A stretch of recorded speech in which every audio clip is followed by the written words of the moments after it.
I mean...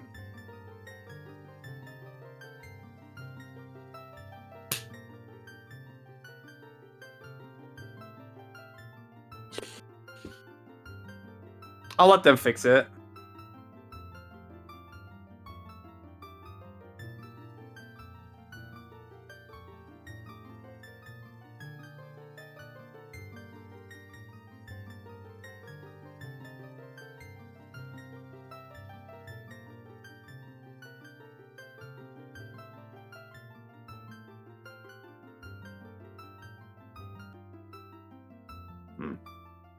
I have no clue what's happening right now.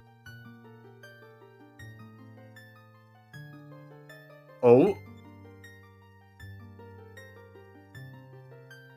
It seems like we fixed it. Oh, baby. By the way, how much delay do we have? 5 seconds, because then I can add a delay on my webcam real quick.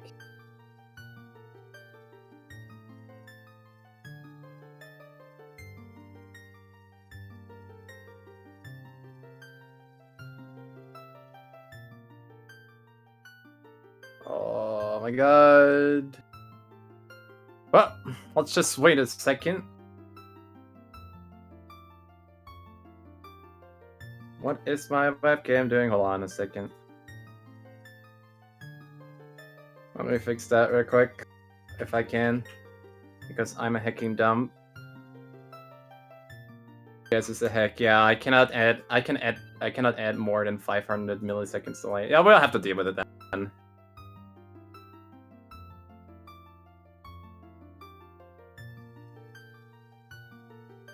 All right. Okay. Let's get this started. Hi, Habothon. My name is Benjee. I am a longtime Zelda 64 speedrunner. And, yeah, today we're doing Majora's Mask. Funnily enough, it's Majora's Mask's 21st birthday in 2 days, so I want to see some Feels Birthday Man chat. Yeah. So, final run. We have an additional incentive in this for the file name. I assume Habothon is gonna be the file name for it, since nobody voted for something else. There's still a keg throw and the legendary kick incentive going on. I'll let the people there decide how much it should be. And we'll also have an unofficial incentive that says for every bonk I do, where you can hear the bonk, I will donate £1. And for every song that is played wrongly, I will donate another £5. So count if you can. Alright, I'm accompanied by the infamous 12 Dog, since he has killed all 11 dogs beforehand. Hi, Doc. Hello, good evening everyone. My name is I play mostly Zelda games, and I laugh at this person on a continual basis whenever they stream. And secondly, I have my IRL bestie JJ, or Lachsregenbogen. Hello there. Good evening, everyone. My name is Lachsregenbogen, or JJ. You can decide how you want to call me. And I'm glad to be part of this journey. And I hope it's all doing fine. So, Alright. Okay, let's get this game started. Hold on. The chat is dying. So is Habothon. And the high is dying too. Alright, so the file name shall be Habothon. Alright, let's get this game started. We're starting in 5, 4, 3, 2, 1, and go! And we're off. Welcome to the, until today, unbeaten and best Ocarina of Time ROM hack, Majora's Mask. Yeah, that's absolutely correct. the development of this game started as just some people working in Nintendo's basement and hacking together a mod over the top of Ocarina of Time, and they decided, you know what, this could be fun. Let's release this as an actual game. Yep. Well, basically, Majora's Mask is basically the story that happens after Ocarina of Time, where Link is on his journey to find his beloved friend Navi, as Navi, out of nowhere, takes her leave once Link has saved Hyrule from the threat that is Ganondorf. If you remember from yesterday, the missing link is basically the interquel between OOT and Majora's Mask, and this is basically now what happens right afterwards. Yeah, it's kind of rude though. You saved all of Hyrule and then Navi hacks off like immediately as soon as you put the Master Sword back. It's like, oh, you don't have the Master Sword, you're useless to me now. And also this sets up the timeline for Twilight Princess as well. And can you believe it? It's 21 years on Tuesday. It's April the 27th, 2000 was the release date of this game. Yeah, so basically Link is out on his way in the Lost Woods and gets lost and gets ambushed by two fairies called Tattle and Tail. And also, who is all behind it, Skullkit, who is now in possession of a mysterious mask. That wasn't the mask I gave you in Ocarina of Time, you heck.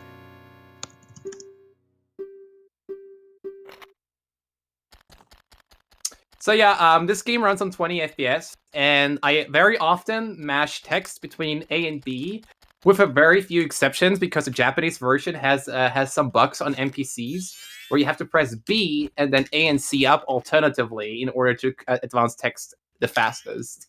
They patched it out in the NTSCU and the PAL version, but yeah, it's on specific NPCs and it can screw you over.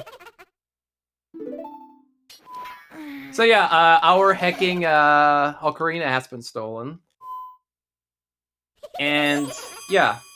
Hey, that's my Ocarina. What you doing? That's mine. Give it back. Give it back. Give it back! No, no, my horse! Oh He's my off me, god! dude. This has been the worst deal in the history of the universe. Like, first he steals your flute, then he steals your horse. What more could he do? Probably steal my pride. But give it a couple of minutes. We'll figure that one out in a second. Your pride and time, I guess. Yep, I have like a talking Pikachu and 3 other Raichus, and they're all the same. I can get them for y'all in a bit. First cycle is a lot of cutscenes and very boring to watch, so better grab some coffee or something because it's gonna get very boring. Also inverted camera, hell yeah. Let's see if I can get log skip here. No, I didn't get it. Yeah, this It's a one. very unit precise trick. Yeah. Alright. Hold on a It second, let only me get... saves like half a second. So, and then Link falls down a hole. It's like, oh no, my pride. That's been taken too. Alright. To dream Say then. hello to the Raichu gang. This is the OG Raichu. Which one is the second one? That's the second one. That's the third one. That's the fourth one. And that's the talking Pikachu that everyone keeps talking about. How do you So... know? Raichu is objectively the best and cutest Pokemon out there. So, and also Raichu has slain Arceus in a Raichu-only Gen 5 randomizer. Yeah, Raichu's our new god.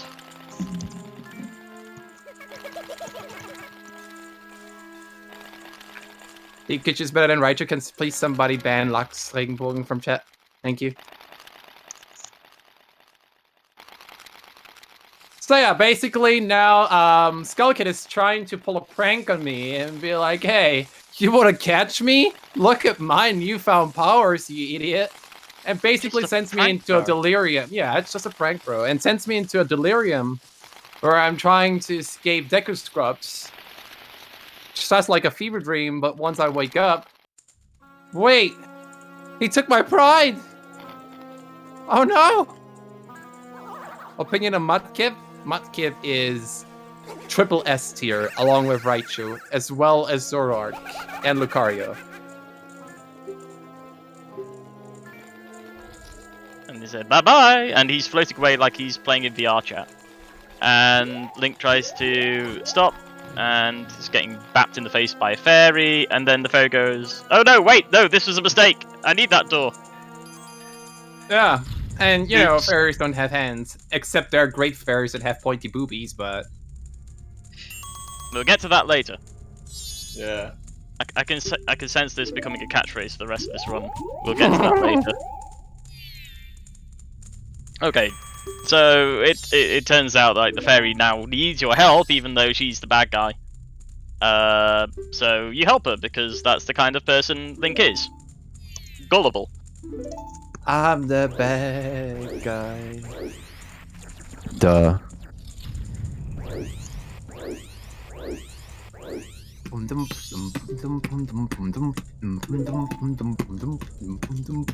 Now she apologizes because she's like, yeah, please, let's make up and please help me. Okay, thank you. Let's put this behind us.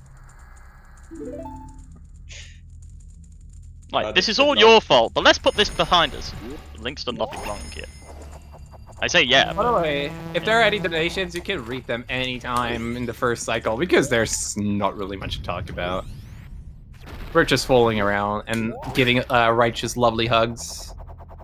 They're having a world premiere, by the way. I think they've never seen the spotlight. I didn't get text skip. Oh, look over there. There's dead Deku. Yep. A Deku who has been petrified, a Goron who has been ghostified, a Zora is coming with if in the tide. They all met a terrible fate. But we'll get to that later. But we'll get to that later. Okay, so now we're in Termina for real. And coming up, we talk to the traveling mask salesman. Except we don't talk to him. He just tries to attract our attention, and we say, "Yeah, we're not talking to you right now." We go through the door. You have met a terrible fate, haven't you? That's how he greets you into Majora's Mask. And says like, yeah, could you do me a favor? Give me the mask back there, and if you also bring back what was once yours, I can turn you back into your human form. So we're gonna do that. He just keeps talking more than I do, so let's just keep him talking. Yeah. This is also why it's done in 2 segments rather than 1, because you have to get the Song of Healing, aka the Song of Killing everyone you meet. But you have to get that from him at the start of the 2nd cycle, and we can't skip that. Oh, In glitch categories, you would normally be able to skip the Happy Mask Salesman because it takes 2 frames of the game to trigger a cutscene. So if you pause buffer that frame perfectly, you can literally skip the cutscene. But in glitchless, you know, that's a glitch, and it's banned. So now, welcome to Termina. 72 hours remain. What does it mean?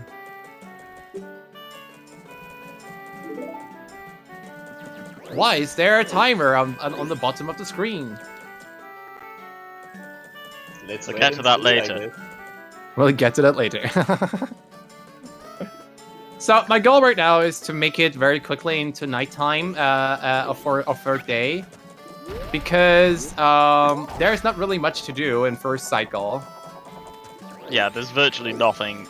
It's just easier to hang around the town, do some things which will set up making the 2nd playthrough a little easier, and then we just go and confront the Skull Kid. It's like, give me back my flute, you heck. So this is one of those NPCs that actually need to require pressing B and then A and C up afterwards. And you can see how fast I can scroll through these texts. These text boxes are fixed, as I said, in the NTSCU in PAL version, but it doesn't work. Another inverted camera. So in terms of movement, backwalking remains the fastest type of movement for all for all transformations or human link except for Goron rolling, especially with Goron spikes, because they are insanely fast. I think they're as fast as Epona riding, and also no, they're as fast as a Hess. Or are they faster than a Hess? I think they're faster than a Hess, right? I think they might be faster, but the downside is you consume magic, so you have to have magic to do it. And here you talk to the Scarecrow. Scarecrow in Ocarina of Time just gives you something to hookshot onto. This one actually teaches you two important songs, which we shouldn't know just yet, because they're the Inverted Song of Time and the Song of Double Time. Allows you to speed up or slow down. So here we played the Double Time song, and we skipped all the way through to Night of the Final Day. 12 hours remain. Except it's not really 12 ever, is it? It's only 6. It's only ever 6 because have you seen the moon in the sky yet? By the way, there's a big hecking asteroid headed down towards the center of the clock town. Yeah, look at it. Oh, there it is. It looks so friendly. Hold on, I need to make a better picture of it. He's coming down to the planet because he wants to give everyone a hug. Anyone want to get a screen? Anyone want to get a screenshot or something? Hey, streamer, why you're wasting time? This is a marathon. Oh, you will see very soon what I mean with that. It's all part of the plan. So now we're getting this Lost Fairy because we need to get magic in order to get our ocarina back. And also, there are 3 rupee routes. 2 of them are RNG, and I chose to take the least RNG one, which is basically opening this stupid chest. Yeah. It wastes like 8 seconds, but I rather prefer that than having a dead run. All of the RNG, most of it is set purely because of what time of day and what day in the cycle it is. So we fix the time, we fix the day, then we fix the RNG. So we know exactly where everything should be. So this stray fairy coming up is at this precise point in time. We catch it, and then we get magic very quickly. In most cases, spinning around with Decoling is fine, especially since when you can't do box movements. Box movement basically just means that you basically go like 90 degrees, like side hop left, back walk, side hop right, back walk, and all that stuff, or roll forward. This is like 90-degree movement, right? This is what we call box movement. And it's not worth doing that most of the time. That's why we keep spinning. Or sometimes it's not really worth the backwalking, because backwalking is only worth if it's around more than 4 rolls. That applies for Ocarina of Time and for Majora's Mask. Also, we have Pointy Polygon, Booby Girl, Great Fairy, XYZ, I don't know how she's called. And now we got magic.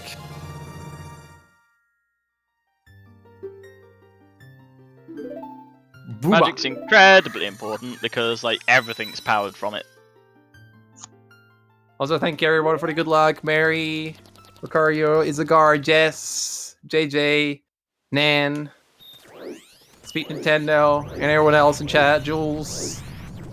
Also, can we have some Ovo train in chat? Thank you. Uvo is inferior than Ovo.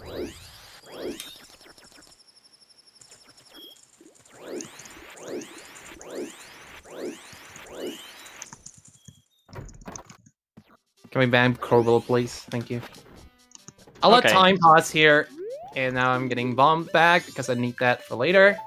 Yeah, we pick up the bomb bag. Normally, you're supposed to go through this quest and talk to the bomber gang and do all that. We just ignore all that. Skip to the end. We have the money. We buy the bomb bag. So, yeah, that really helps.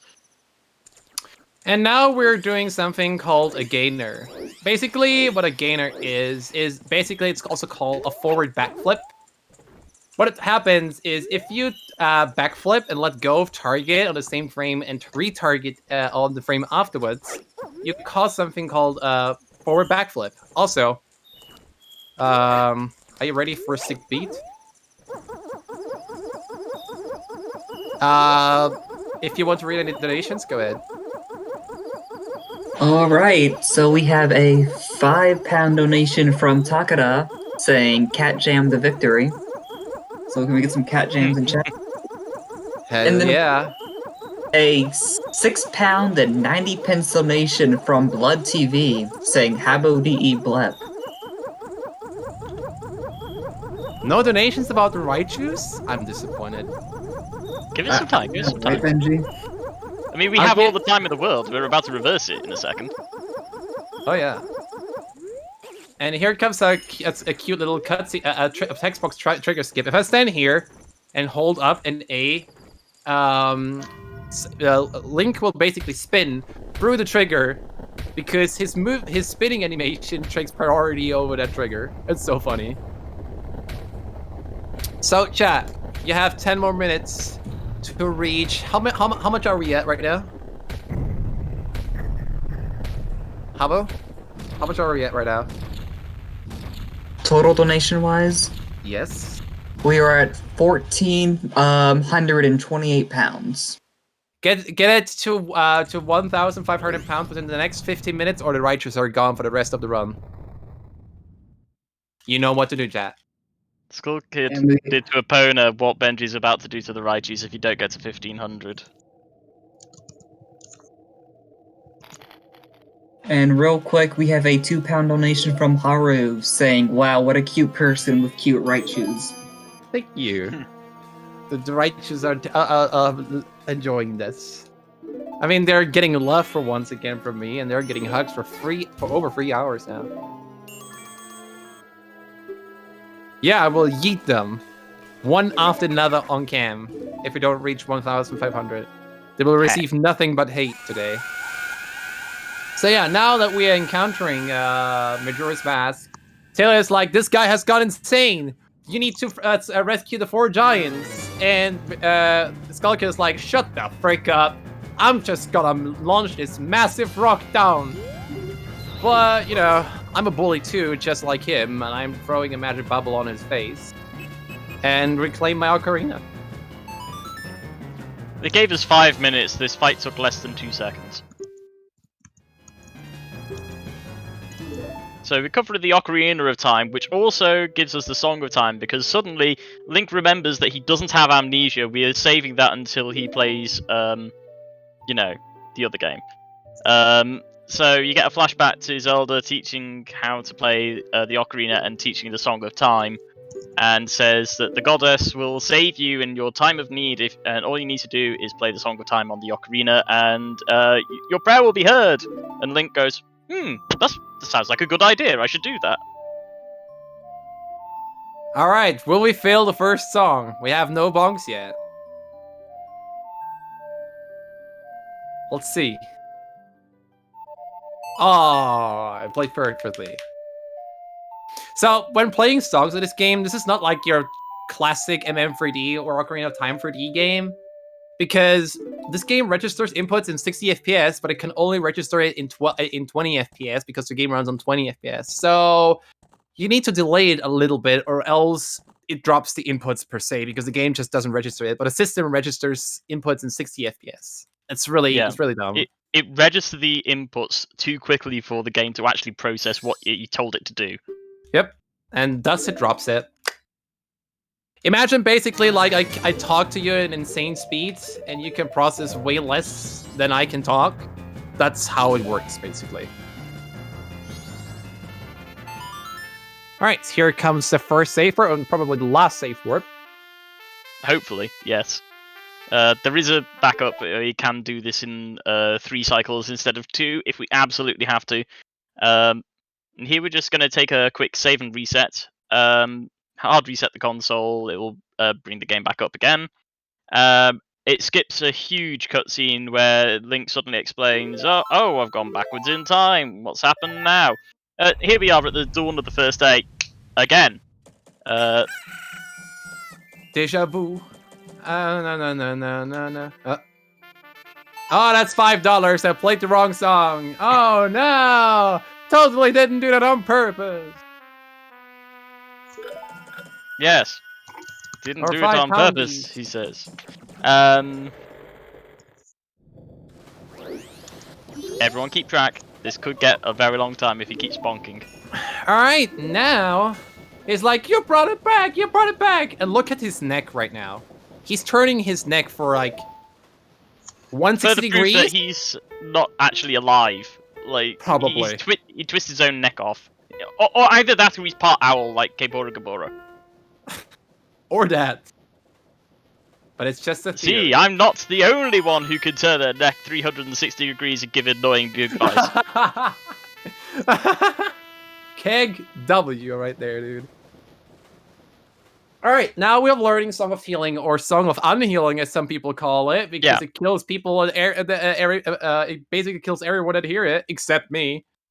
Yeah, the song of killing everyone you meet, because when we play it, we kill everyone we meet. Yep, that's true, Nan. The Postman minigame, in the Japanese version, requires a frame-perfect input with a rounding error even. The game has a rounding error there, like a floating point rounding error, because of the game not exactly running at 60 FPS, but at 59.97 or something. This is the problem with NTSC. Yep, and that happens sometimes, and it just drops that one frame and basically says I'm at 10.01 instead of 10.00, even though I hit the exact frame. Or at 59.94, yeah, exactly. And he is now. I'm like back to my human form. And it's like, you brought it back, right? Wait, you didn't bring it back. Oh my God, the world is about to end. Even though he doesn't know that I can revert time as much as I like. So, you remember the mask? You brought the mask back. You didn't bring the mask back. Well, it was nice knowing you. So basically, this is the backstory about Majora's Mask, that this was actually a mask from an ancient tribe. And some people abuse their power and what it can do, like it can destroy the earth and Termina and whatnot. And that the ancients were one day fearing this power so much that they were sealing the mask away from the public, so that people would never find this mask and abuse it ever again. And it's like, nope, everybody forgot about this mask, and nobody knows about its story anymore, and nobody can sense its power. And then he says, but I can feel it. And then this hecking nerd went and found the mask and caused the problem which we're in now. Basically. Also, look at the amount of facial variation here from everything that he's saying. The number of faces he actually has is quite terrifying. Also, shout out to Happy Mouth Salesman for being a psychotherapist who says, believe in your strength, you can do it. Wise words from a computer game. Well, you can do it, Benjee. Right now, Tettle says, like, yeah, we need to free the 4 giants now. Let's go to the swamp area. In Majora's Mask,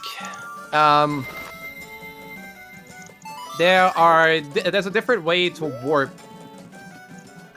through places, and that's through the use of owls instead of warp songs. Warp songs plainly don't exist in this game, except for one that is Song of Soaring. That's which we will get in the next, like, 10 minutes, around that. 10, 15 minutes. Yeah, to save on space and time, they gave you just the one warp song, but they gave you loads of warp locations. So it's actually quite handy, because you can't misplay playing the one warp song. Well, this is Benjee, and £5 is on the line, so we might see that later. Alright, let's see if I get a bomb drop. I got a bomb drop. Okay. Alright. Yeah, I got at least RNG. one, maybe 2 bomb drops there, because it saves a lot of time later on, and we need at least 5 rupees. We've got 11, so we seem to be happy. And we got a first bush set bomb drop, which is really good. Saves me a lot of time, and I'm very happy. So that's the reason why we bought the bomb bag. We might have lost the 20 bombs, but we can just get a bomb drop and get more bombs later. How far are we with the donations? I'm about to eat the right shoes.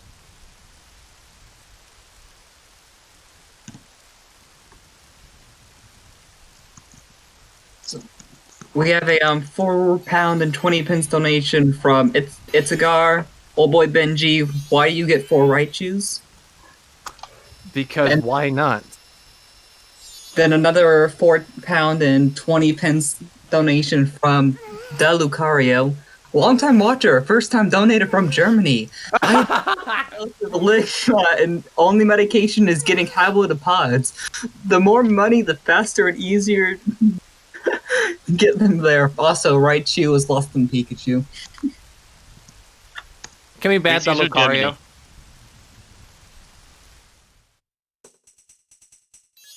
So basically, this cutscene is basically about how Tail and Tettle met the Skull Kid and how they formed a friendship. And he was like not doing like anything bad, but he was always avoided by the town people in Clockdown, and thus started to feel hatred towards humanity and everyone else, and started to play some pranks, and accidentally found probably the second most powerful mask in this game that actually takes possession of the Skull Kid to destroy Earth. And thus, Termina is not a real place. Termina, per Hyrule Historia, which is a Zelda companion created by Nintendo itself, says that Termina was created through the memories and feelings of Skull Kid using the power of Majora's Mask. Alright, so this is basically now done with the many boring cutscenes. The gameplay is now starting. We're out of this cutscene misery. So Yeah. sit back, you're in for 3 hours of sexy gameplay. The epic story of Skull Kid. I mean, there's one thing in my note which we even forgot to mention. We got there was you're going to say everything was peaceful until the Fire Nation attacked, and we missed that. The exposition is just gone now. Everything was peaceful, and then he turned evil. Happens all the time. Anyway, no swimming as Deku's group. Everyone else has some sort of ability, but Deku's scrub can't swim, but it can hop distances across the surface of the water. So the first goal is to get the red potion, because I'm not. There is a trick in this game that has been discovered last year called Big Octo Skip, and it's incredibly precise with timing and position. And I'm not gonna go for it, even though it saves 3 minutes. Okay. Since I'm not very consistent at it, and I need to make it to Gorman race before nighttime, I don't want to risk the run in the marathon itself, so I just take the 3-minute time loss and keep it safe. Yeah, otherwise also we would have needed quiet time this early on in the run, because it's point perfect, it's angle perfect, and it's frame perfect. So all the things that you like, it's 4-dimensionally perfect, and it's not horrible. Necessarily position perfect and angle perfect, but the units are so close that it's like very, very, very minor differences. Yeah. If you pull it off, you save 3 minutes. If you don't pull it off, then you lose a certain amount of time. Rather not risk it, especially on a marathon pace. So we're just going to do this the way it's intended. We saw Koume, who was stuck in the forest. Woo! She got smacked. She crash landed in the forest, and she needs a red potion. So you go and speak to her sister Katake, and the two of them together are known as Twin Rover. We smack the crap out of them in Ocarina of Time. But in this world, they're nice. And she's like, "Oh God, my sister! You should get that to her." If we go for the big Octo Skip, we would just take the bottle, and we wouldn't bother coming back to rescue Koume. So she'd be dead. So we're actually saving people in this run, instead of just killing them all the time. Also, you have to talk to her every time on human, because she hates Echo Scrubs. She's a racist. And sadly, I have to help raise a racist here, so... Well... It's for the greater good to save this world. So yeah, now I help Komi, and this is Mystery Woods, by the way. Now this isn't Mystery Woods anymore, but Mystery Woods basically has a pattern which is different every day. So since we are at first day, and always at first day here, this is much easier to memorize. You're supposed to Also- follow the monkeys, but if we just know where the paths are, then we just follow the path every time. And we don't need to bother with them. They just get in the way. And they're basically like, yeah, can you please help it? You're a nice person. Ooh, there we go. Please help us. One of us is not a traitor like in Among Us, but how did he just make an Among Us reference? But he's being falsely accused of kidnapping a Decker princess, and basically I have to save his ass. Also, if we have another donations, feel free because we're doing sightseeing now for another minute. Maybe we can watch the moon for a bit. There we go. Hello, moon. Get your donations in. Whee! So all we've got is we've got a camera, and they're using their magic to drive the boat, which is good for us because we smack the pointy end of the boat into the big octo, and yeah, we murder it. Vehicular manslaughter. Pretty Probably much. we reserve that for Epona. Epona loves running over everyone. But we get through to the other side, and big octo skip, that big octorock, we would have just jumped over the top of it and ended up here a lot quicker, but this is a lot safer what we did. Yeah. All right, I give Chad another donation incentive, or basically I changed it. How about yeet the right shoes at the end of Woodfall, which is within another 10 minutes. Also, Cat Jam moment because the song is very great. So we skip those guards here. Just do that. Equip the bombs because now. This is why Majora's Mask glitchless is the superior version to Ocarina of Time glitchless, because we allow damage boost now. Need to wait here because that guy can see me on top here. There we go. Stupid RNG, but whatever. So the best way to demonstrate Now the gainer. how a gainer works there is, well, if you do a backflip, you gain some height. The way the gainer works is... Oh. Mr. And then when you talk to him again is... We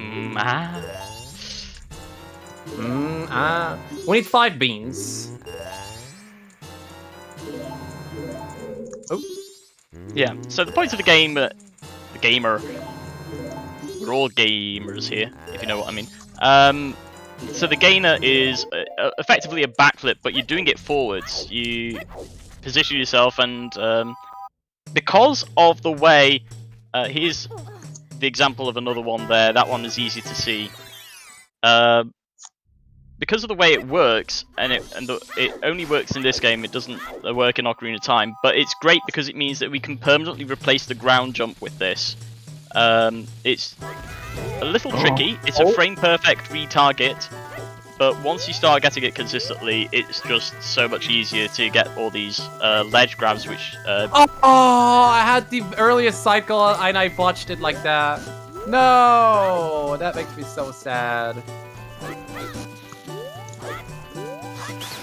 Yeah, the movement in this place is incredibly precise, so we were looking really good.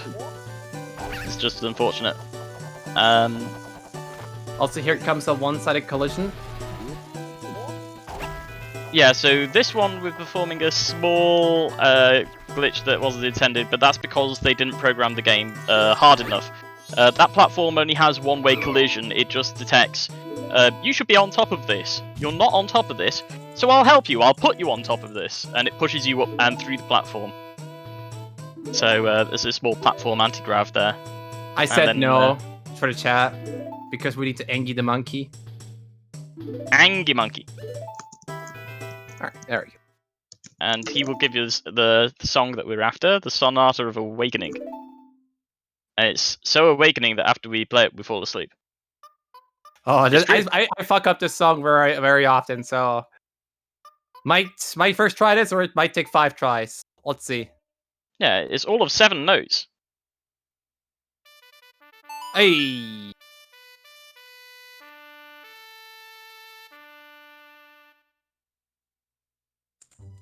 Also in this cutscene, like everyone in the chamber over there is watching you do this. So the king's like, wait, what the heck?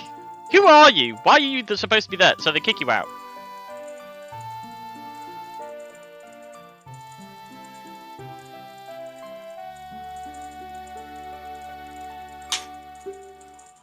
Am I good to read a quick donation?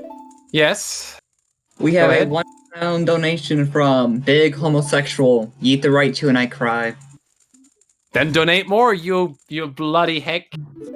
We are currently £4.20. Sorry, £4 20 pence for eating the right chew, £1 to save the right chew. Hey. This is a travesty. I don't know who's in chat today, but they should be ashamed of themselves. Okay, here comes another of those clip stuff with this one-sided collision. It just helps me wrap up because normally this should be a ledge to climb on, since it's also a slow on an angle. It's a slope and a ledge. It's just like, yeah, I'll just help you up there. Okay, we talked to Kapora Gabora, also known as that giant-looking owl, and they help by giving us the Song of Soaring, which is our warp song for the game. So whenever you see Benjee hit any of these owl statues, that's activating the waypoint in the map, and we can use this song to teleport ourselves to any one of these stones after we've activated it. Yep. Glitches in my glitchless speedrun. Glitchless, lol. Never letting go. Posture check. We don't talk about Doom 2016 in this channel. Live £20 to save the white shoe. Nice. Isn't Gita technically a glitch? No.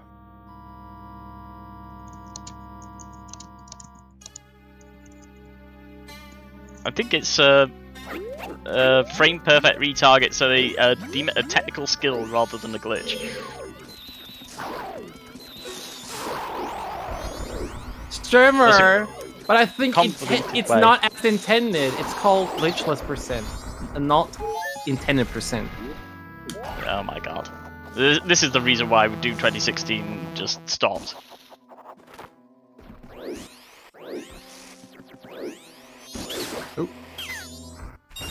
Bubbles in this, the main weapon of the DQ Scrub Link.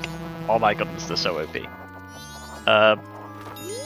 And as you saw there, every time you smacked one of these DQ Scrubs who's antagonistic, they leave a flower behind, which is one of DQ Scrub Link's abilities. He can use these flowers to launch himself across the arena and get to where he needs to go. And in this case, we've just quote-unquote awoken the temple. This is the first time we'll be at Woodfall. We will be here again later. Yeah, we do part of it because we will acquire 2 items that make this dungeon significantly faster. And since we do everything in second cycle, also Not. and also PP. I mean Deku Stick. And We're gonna get pods banned. Can't believe pods got banned from Twitch in the Year of Our Lord 2021. Okay. yeah, see you later, Isnagar. We picked up the DQ nuts and the DQ sticks. They're actually going to be really useful coming in here. We need those DQ sticks especially because they help us light torches. And also something called PCS. PCS, also known as Power Crouch Stab, is a thing in the Japanese Majora's Mask in all forms of Ocarina of Time. But it was patched out in the PAL version and in the English version. I don't know why they did that. But basically, every time, for example, you do a jump slash with your Deku Stick, and then every time you do crouch stabs afterwards, you always deal that amount of damage from the Deku Stick in form of a crouch stab. So it stores that damage value that you last dealt that is in a crouch stab. Yeah. It carries over the... it does about the same damage, isn't it, as a jump attack with the Master Sword. So when you're in Child Link, that sort of form, being able to do that amount of damage just from crap stabbing, it makes bosses really trivial. Yep. It's a blessing, for sure. Alright, here comes a rather tight movement, and I use the also frame perfect sword pull here. Yeah, I like that doing helps that every us, time. Re-grab and relight the stick without losing it, because DQ sticks burn down. Anyone who's played Ocarina of Time, they curse as soon as they start seeing their DQ stick disappear. It's like, oh, it burned away. Oops.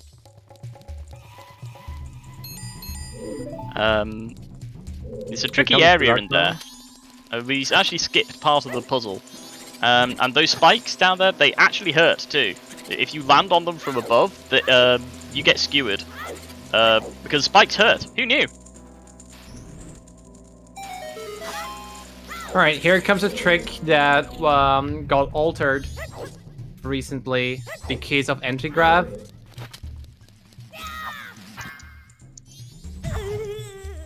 And yesterday, 2 days ago, when I did runs, I kept losing my runs there until I figured that I cannot have a specific angle, or else I will fall down and hit the corner, and where that, oddly enough, is like a pixel that act as a ground, fall down and lose the entire run. Yeah, puts us So back in bounds too early, and that causes issues. That was the Zalfos one. He was a mini boss. We murdered him. So basically now I just murdered him with the power crouch step from the jump slash of the Deku stick. And we get the hero's bow. The D! Also nice flex spot. So yeah, there used to be a momentary anti-grav, but momentary anti-gravs are different from the platform anti-gravs. They got banned. So we had to use this setup with the DQ stick, jump slash, and that pushes it to the side of the dungeon we shouldn't be able to get to, and it's critically important that we do it, otherwise we would have to do everything in 3 cycle, would waste a huge amount of time. But now we're going over to the main mini boss of this dungeon, called Gecko. I like to call him Mr. Toad of Toad Hall, because look at him. He's How the hell did I miss so many flipping error shots? and now this is Mr. Toad of Toad Hall with his +1. Oh my god, Strimmer, why do you take damage? You suck. Also, if you have critical health, Link has a weird shift towards the right, which is what we call crit walk.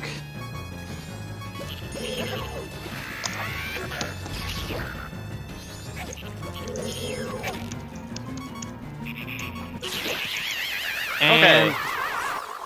We heal him to death, but the turtle dies. It's like, that seems rude. I will not, David. And we're done with Woodfall 1. Wait, why do I drop the bomb? What the hell am I doing? Oh my god. You dropped a bomb there, like, we need those. Yeah, we need those. Alright.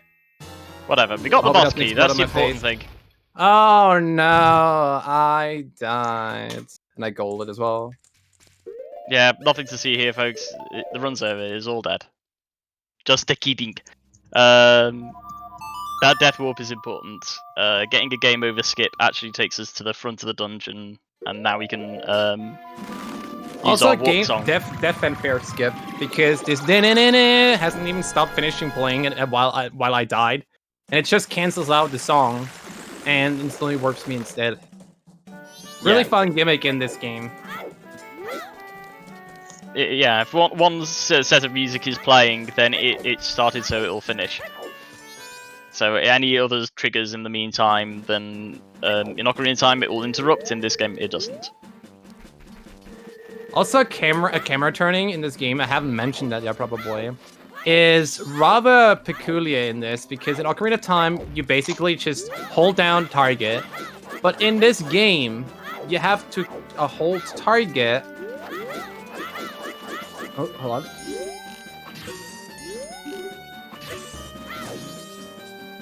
you have to hold target, hold down, let go of the Z button, and then target again. Sometimes I get this, which is the inverted camera angle, and sometimes you get a quick turnaround.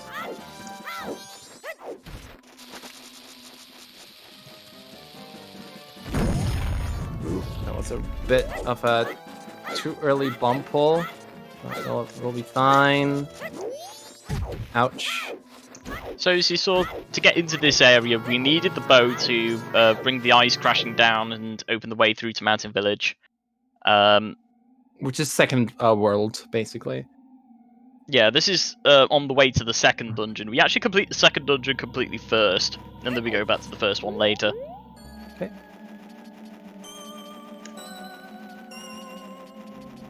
Also, quick drawing stuff exists in this game as well. Basically, you hold target an item, and then immediately cancel the draw animation while holding shield, and that's what we call quick draw. Yeah, switch target is awful. I only use hold targets, and the game even says in Ocarina of Time that hold target is for advanced players and for real gamers. Imagine not being a real gamer. I'm a Just real saying. gamer confirmed at this point. All right, I didn't practice that part with the lens because every day there's a different pattern where the invisible platforms are. They're set, but day one it screws me over sometimes. Let's see if I can get it first try. Yeah, Looks so Looks ooh. good.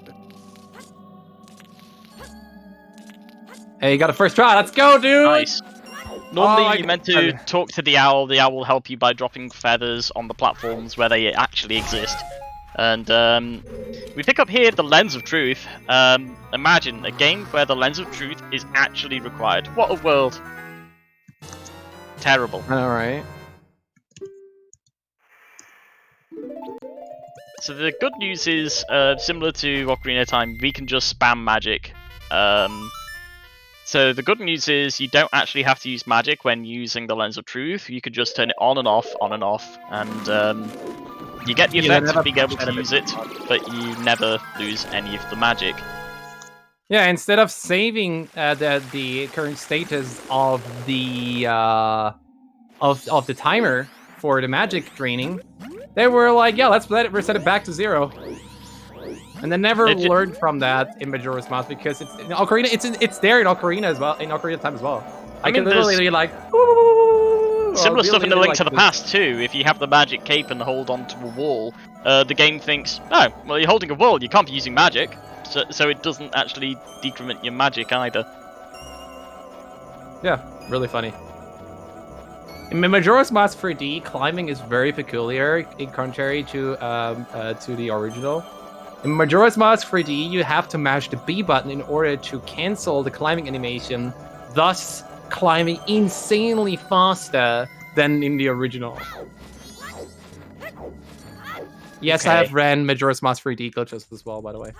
So now we're going to heal Darmani's ghost and get the Goron mask from this.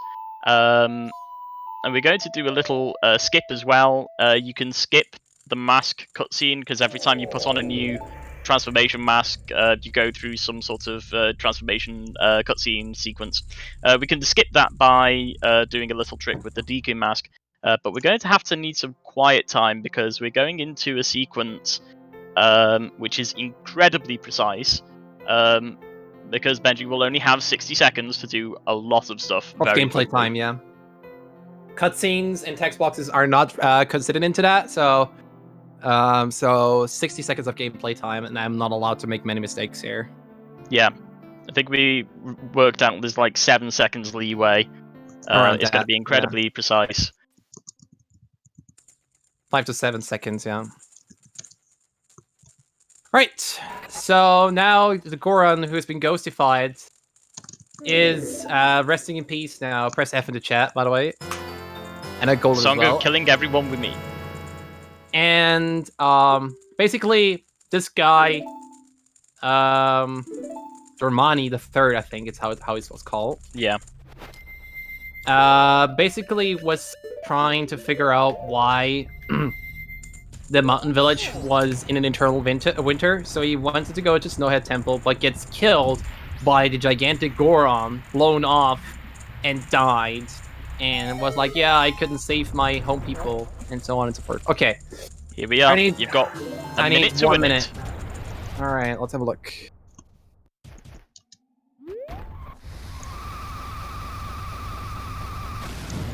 Oh shit, that's $1.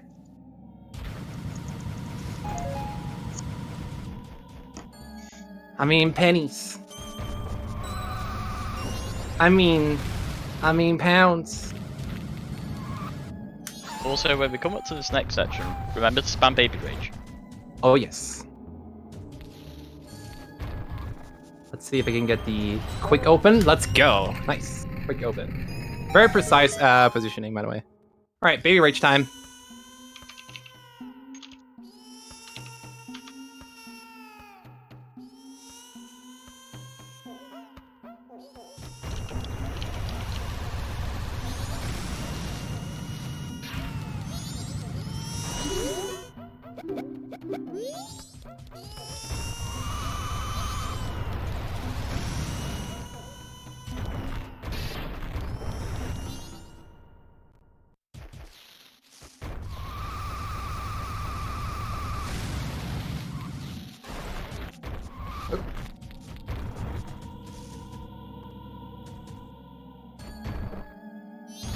Got it. Nice. And we did it! Well done. That movement is so precise and tight.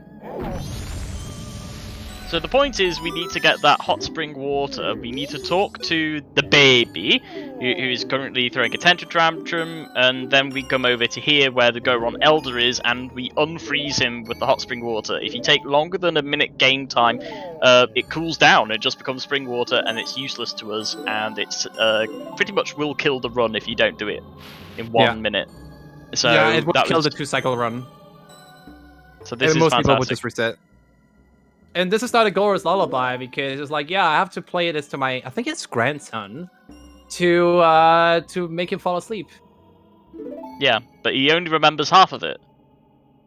Who needs benzoids if you can have a Gora's lullaby? It's stronger than anything else, dude.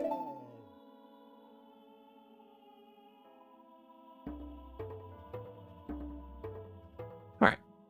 He has terrible Alzheimer's, probably also induced by the lack of blood flow in his brain due to the freezing. And he only remembers part of the song, so I have to go back to the Goron baby to learn the entire song. Kill the children? I will never kill my Raichu children.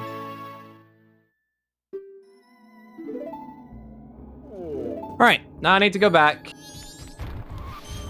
Remember, there is an incentive here that if you get to a certain amount, we will see if Benjee has to throw the keg. I will hate you if I have to throw the keg. Come on. We have to make Benjee almost throw the race. Alright, here comes Baby Rage round 2. Oh my goodness, the baby will not shut up. Baby rage, baby rage, baby rage, baby rage. And then you play the lullaby to him. Hello. The lid, Patrick, the lid! You play the lullaby to him and he says, no, no, no, no, that's not right. It goes like this. Then he tells you the real lullaby. Then you play it to him and he says, yeah, that sounds good. And promptly falls asleep. And everyone else in the whole kingdom rejoices. Because they get to sleep too. The baby isn't crying.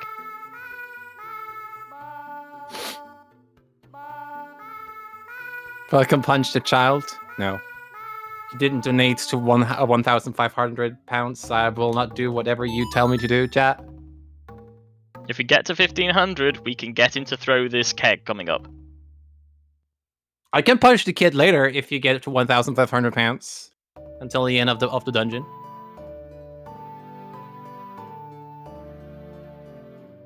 Also, this is gonna be a goal, probably. Dude, I'm on a roll today.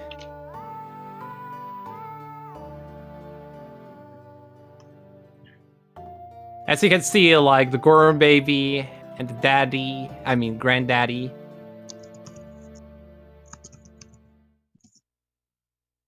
Nope, it's not a goal.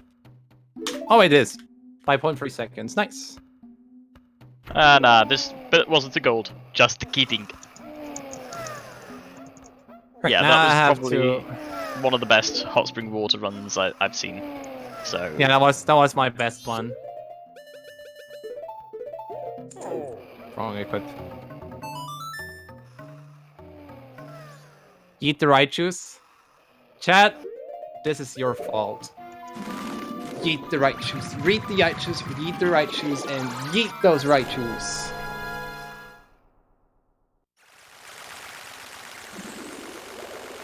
It's all your fault, chat.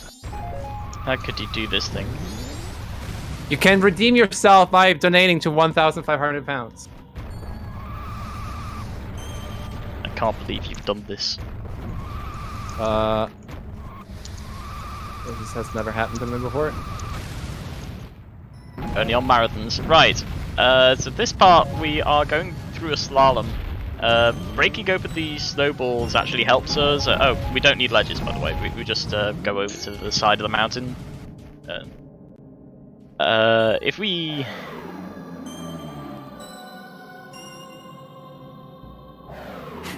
Well, I'm so confused. Anyway, we get magic in these boulders. It actually helps us continue with the Goron spike rolling. We'll be doing a trick here called an S roll, ESS roll, that is.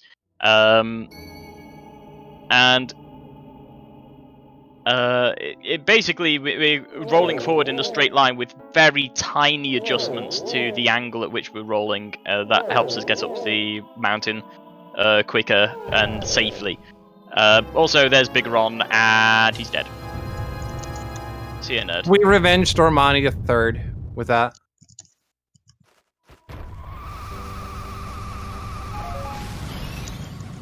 Right, here comes my favorite Goron roll segment. Just watch, and hopefully it'll fall down. Yeah.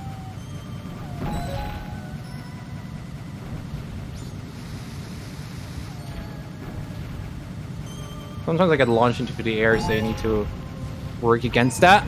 And we're in. Welcome to Snowhead Temple. Yay!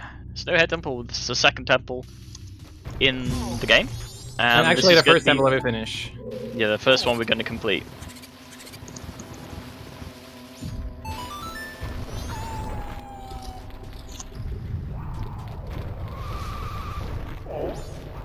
So magic's incredibly important. These snowballs help us out because we need these spike rolls. Here we do, yeah, a hard left. In fact, this hard left turn is actually really important for a lot of this dungeon, because you want to turn 90 degrees perfectly, because the layout of this is like a cross shape. You're going to be jumping from one ledge to another, and you want to be able to turn a perfect 90-degree left turn without falling off. Did somebody even count the bonks yet? I mean, apart from the other one, I haven't seen any, so... I mean, it doesn't help that I can't hear the game audio, so this is fine.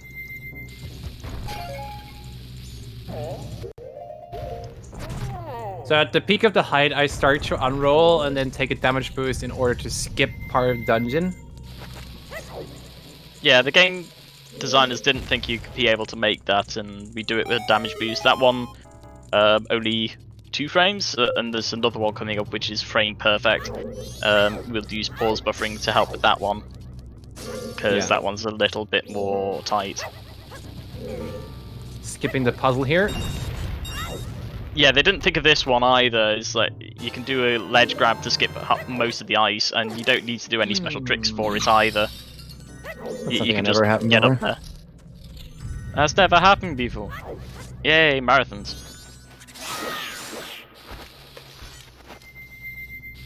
So here we go, we pause buffer at the apex of the jump, and it pushes us up onto the ledge. Right, here comes that stupid thing that I hate so much. Yeah, this one in particular. Another hard left. we were going 90 degrees to the left. What? And What?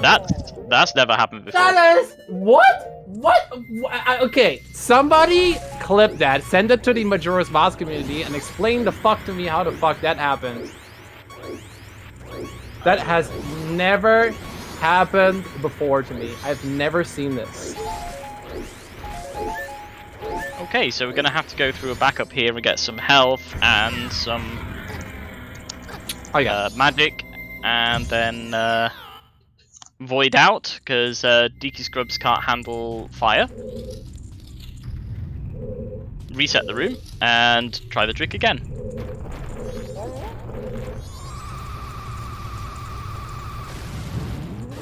How? How? Cool game. Okay, I'll do the YOLO setup then. Time to YOLO setup.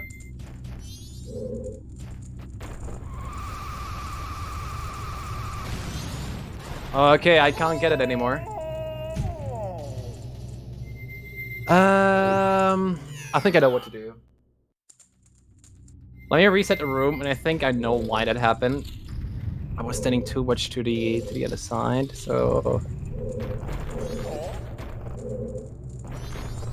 that should fix it. There we go. Okay, I know why it happened. But now we get to the first mini-boss, Wizrobe 1. Wizrobes in this game are incredibly unflattering because they're just old man with staffs. And yeah. I need to listen real quick. You can keep talking. Yeah, but they're much nicer later when they become birds.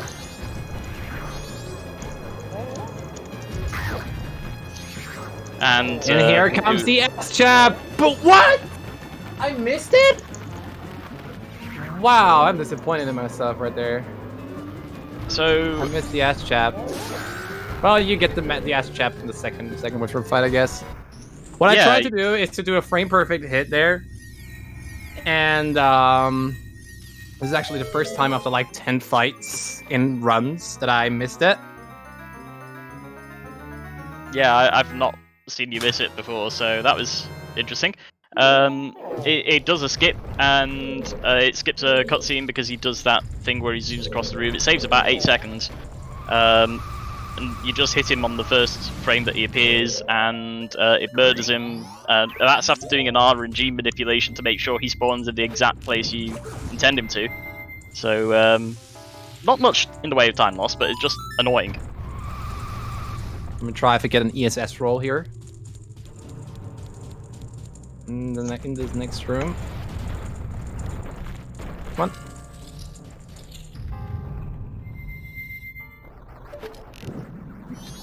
And the item, oh yeah, okay, that hits. Item we got was the fire arrows, which is really helpful in taking care of the ice in this dungeon. Because fire melts ice. We learned that from Pokemon. Alright, here comes a really cool trick in this game.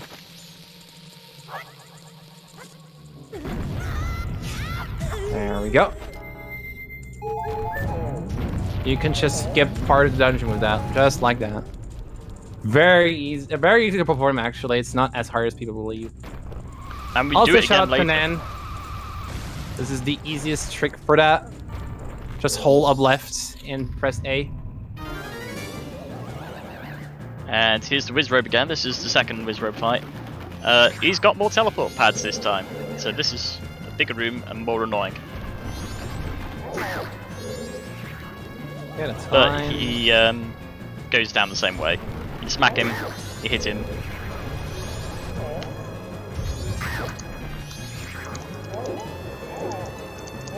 Ass chap, there we go. I call it the ass chap. I need to go very fast now because I've wasted quite a bunch of time. You can gain time. So I'm only allowed to screw up the Moron race. No, I'm not even allowed to screw it up. Here we go.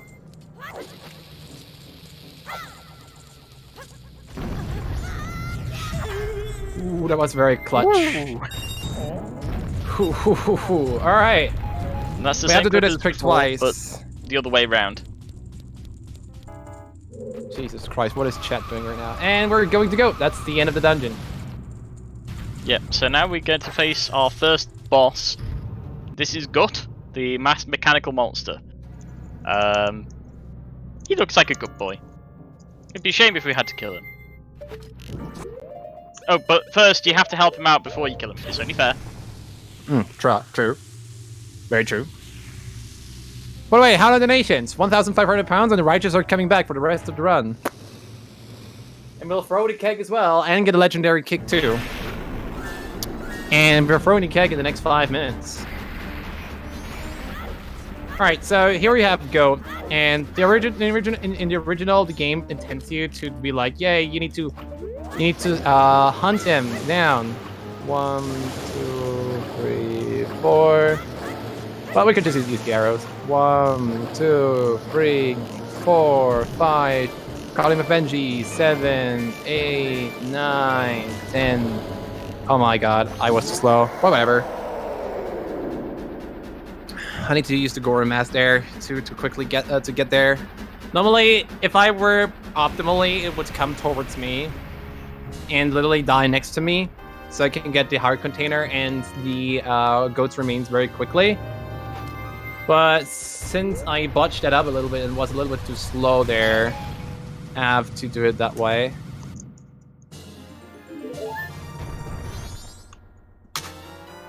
Alright, and there goes the first dungeon.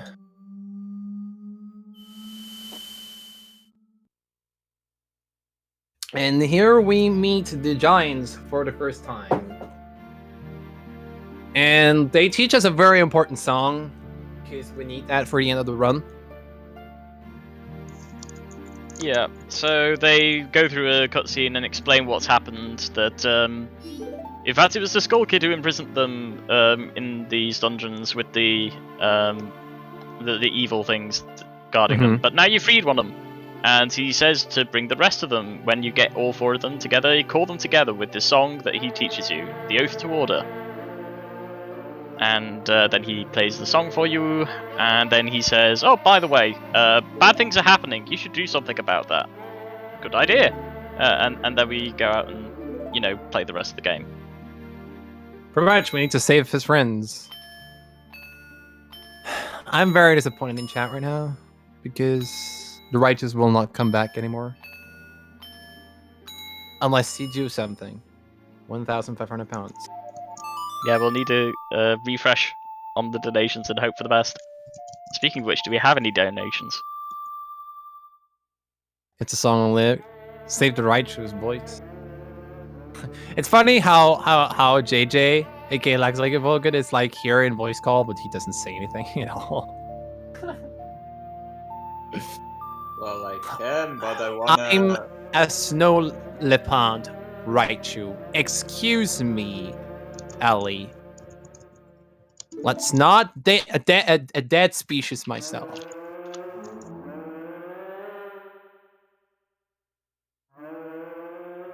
I'm a mixed breed.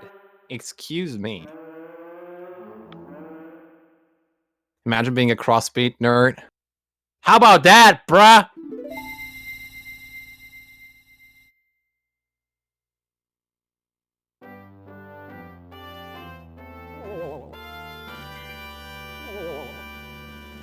Hope you enjoyed his run so far.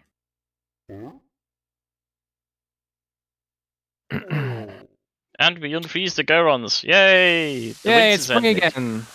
We basically carried on the legacy. Oops. Carried on the legacy of Dormani III, and brought spring back.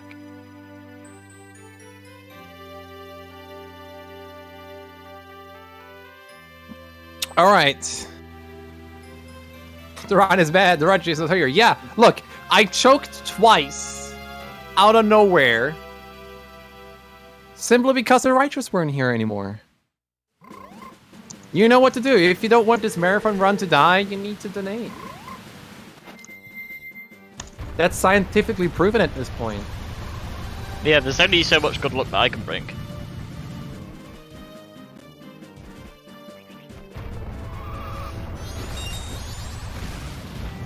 Also, water is very bad for the Goron. Yeah, But- deep water Gorons sink like a stone, which is apt because they're made of stone.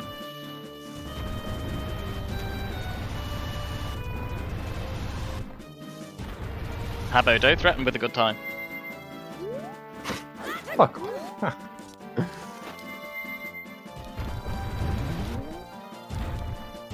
Alright, here comes the Keg W moment. You are free to spam the Keg W Yep, for the spam keg entirety W. of this segment.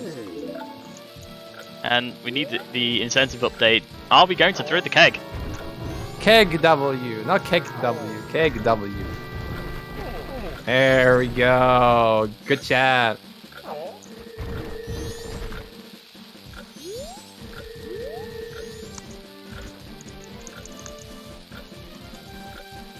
It too. I can't do it. I'm too dumb for that. And not Spanish enough. ¿Qué dices? ¿Eh? Las balleras in el keg W.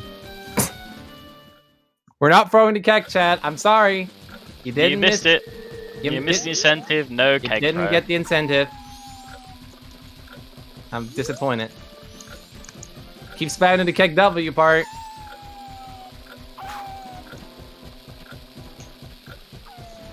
We're not throwing the keg. We believe in you, though. You keep the donations coming in. Everything is really appreciated. I mean, it would be really nice to end this marathon with 1,500, right? Let's bring the righteous back and also have a great ending. All right, you can keep spamming Keg W during this Moron race. Does somebody want to explain Moron race, JJ or Doc?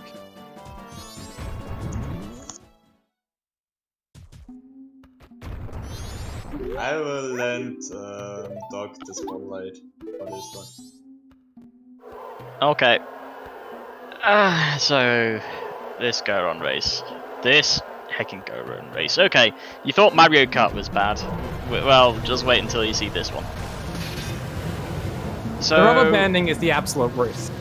yeah. The added benefit that we get is we get an afterburner in Goron Spike's roll, and that's why we need to run into these pots to grab more magic.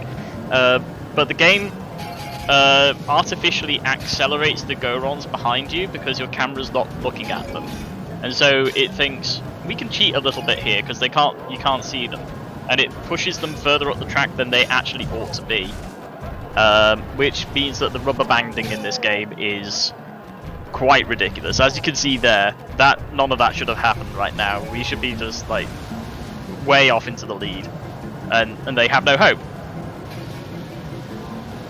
So the most important thing is when they're ahead of us and we're doing this in the spike form, we could just like murder them off to the side. And, I'm running out of magic here. Oh my god. Yeah, just in Mario Kart, if they hit a question mark block, they'd steal the power up from you. Same sort of deal here. If they hit the magic pot first, there's a good chance they might actually swipe the magic too. Suck and it! we win it by a photo finish, but we got there. And our reward is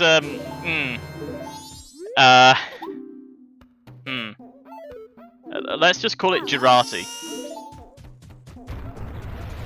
Goron P.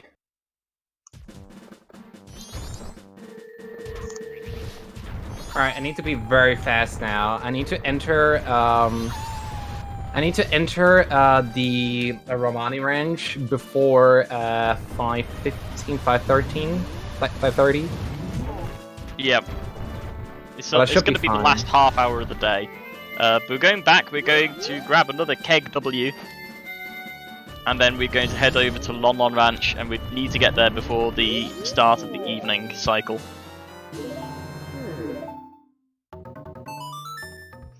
Is somebody even keeping track of how many bonks I have? Do you I have hope more someone's than counting. one? Because I only counted one. So I'm not quite sure. I've been keeping an eye on the song flubs, and it's only been one. But everything else is really difficult for me because I can't hear the game audio.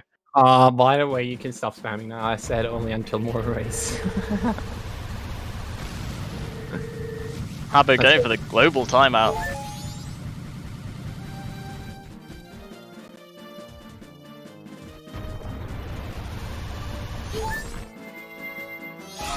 Oh, didn't even hit that. Yeah, I've got a reminder here. Remind for the Great Bay Owl. And that's not even the right owl. It's like, remember to hit that thing you just haven't hit yet. Ah! Did I seriously miss it? What the fudge? I think you hit the fuse. You didn't I actually think I hit the barrel. hit the fuse or something. I don't know. Yeah, we made it on time. We're good with time. Time? Alright. Time.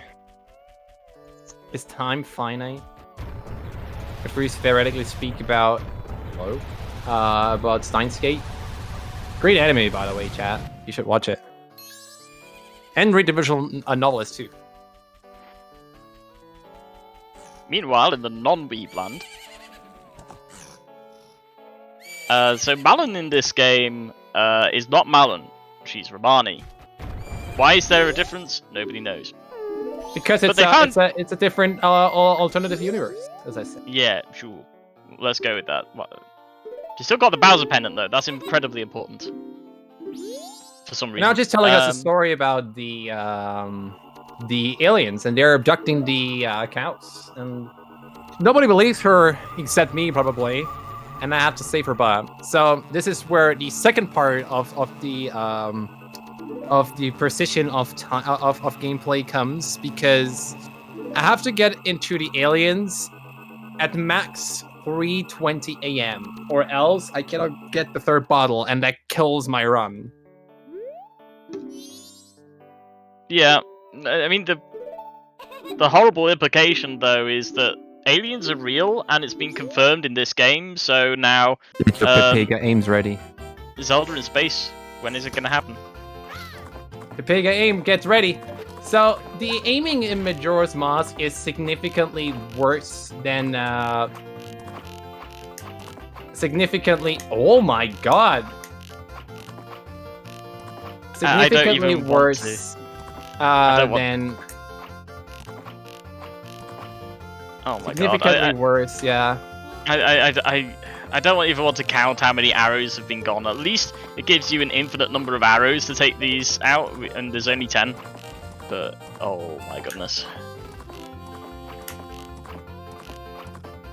Oh my god, please shoot that already!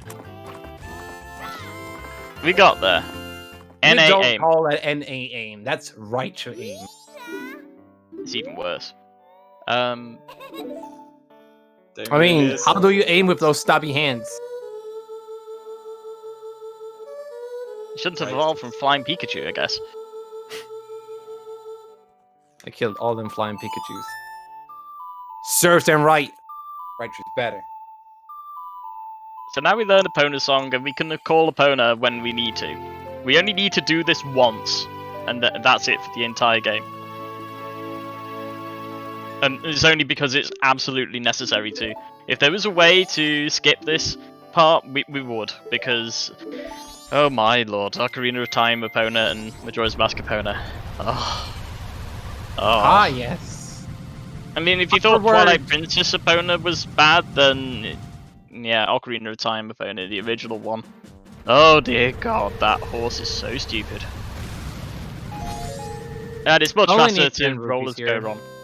I only need 10 rupees here, but I got so many rupees over the course of this. It doesn't really matter. No Habo. I will never focus on the run. Okay, so here's another race. This one is against Gorman and Gorman. But his brother Gorman became a maestro and is hanging out in the town. So if you thought that the race to get Epona in Ocarina of Time was bad, let's do it again, but with 2 of them! Oh my god. And they cheat exactly the way they do in the last game as well. Can we bet parry bat?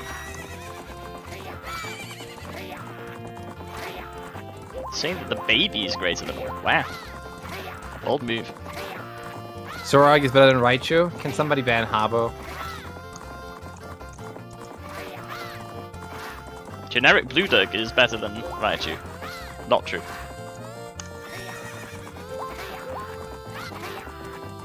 I hate horse racing. I think we all hate horse racing in this game. In any of the Zelda games, let's be honest. 47 would be nice. Did I get a 47? 40, whatever. It is close. Also Close shoot his enough. head. Bang. Shoot him in the face. And then... Bit in stereo. It's stereo. Yeah. My ears too. I didn't even go full. If I went full, then rip headphone users except for real. They gave us the Garo mask. The Garo are the weird ghosts that appear, and they appear in the desert too. But we'll be using that later on. And now we use Epona for the only time that we actually need Epona, which is to jump this wall. And now we don't need her ever again. Well, we do need her theoretically in Ikana. Yeah. Faster.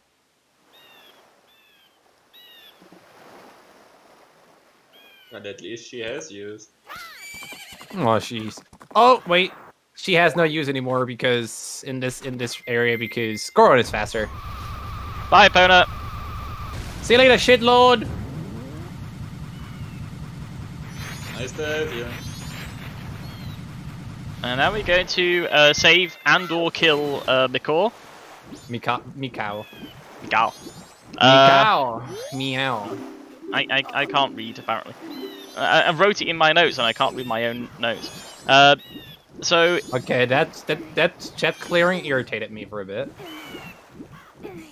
this Sora is desperately trying to reach the shore because he's not well and needs land. The longer you leave it, the more out to sea he actually drifts away. So it's easier to do this on the first day, no matter what. If you try and Can do you this on the please? final day, Oh my god, I'm pushing you back. it's like just shove you a little bit, yeah, a little bit to the left. There we go. And now he'll walk over and then collapse on the beach. This is all he needed, is to be pushed towards the shore. Can we please stop with the spam in chat, and so I can focus more on the run and also on the proper messages instead of having to scroll through the spam? It's time to stop. Where are your parents?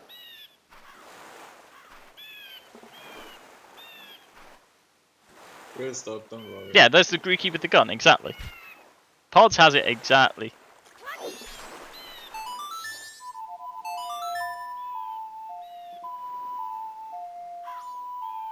Please, we don't need emote only and subscriber only. We don't need that.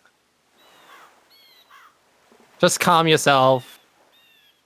So we Take a played deep the song breath. of healing Or here, what and we could do is like unmod all those people, give them a 5-minute timeout to get a breather, and then come back. Huh. But yeah, Mikao is actually dying as well. Jesus flippin' Christ, we just killed the second person in this game already. the number of people this version of Link has killed by trying to heal them across the timeline is like incredibly large. He's killed the Deku Tree. He killed Damani by exorcising his ghost or something. Mikao is dying and killed him too. At least 3-4 people that he's tried to heal and has ended up killing them anyway. Alright.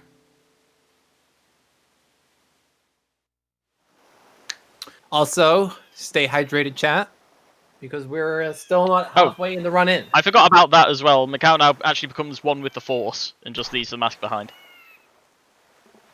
By the way, can you hear the game audio in general over my voice and Doc's voice? Probably you can, right? Also, I didn't go shit. Sad. You can hear it a bit in the background, but not much. It's fine. That's good.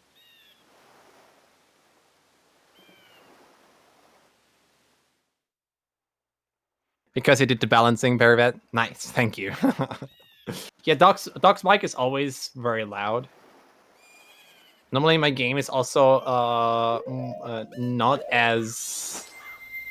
Benjee, you've minimized your Discord thing, because now I can't see the... Oh, did I? Oops. Hold on. Need to uninvert now. Can you see that? Yeah. Good. Okay, Also, I'm so dropping frames out of nowhere. right at the very start of this day cycle, we play the inverted Song of Time, and that slows down Oh crap, I the... forgot that. Oh no. So we're meant to slow down the game speed. The passage of time slows down to about 30% of what it normally is, and at this point we need it to be nighttime now. So we play the inverted song to set the time back to where it should be in the normal passage of time. And we're going to go into this diving section now. We've just passed into the night of the first day. 60 hours remain. Also, dolphin diving, which is what I'm doing right now, is the fastest way to dive. And apparently, I'm too dumb to do low dolphin dives right now. There we go. It's better. High dolphin dives are actually slower. Yeah. Okay, here we go. It's Pirate's weird, Fortress. but like the different mechanics between swimming in the water and jumping in the air, it gives you so much speed, and it's the quickest way to travel through water. Fudging hell, dude. Alright. Also, if you think I'm crazy, yes, I'm doing this on a marathon run.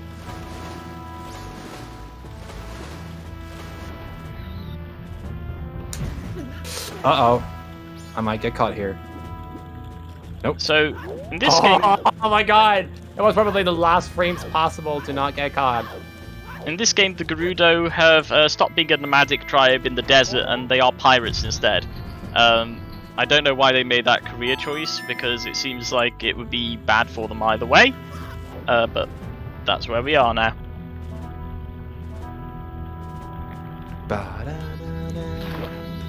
So the reason why I'm trying to do dolphin dives everywhere where I can is because I need to make it into Ikana uninverted before 12. Otherwise, I have to invert.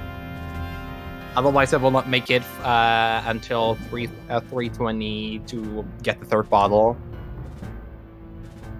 Also, here comes a small funny mechanic. If you bonk, if you let go of A just before you bonk, you can actually recharge.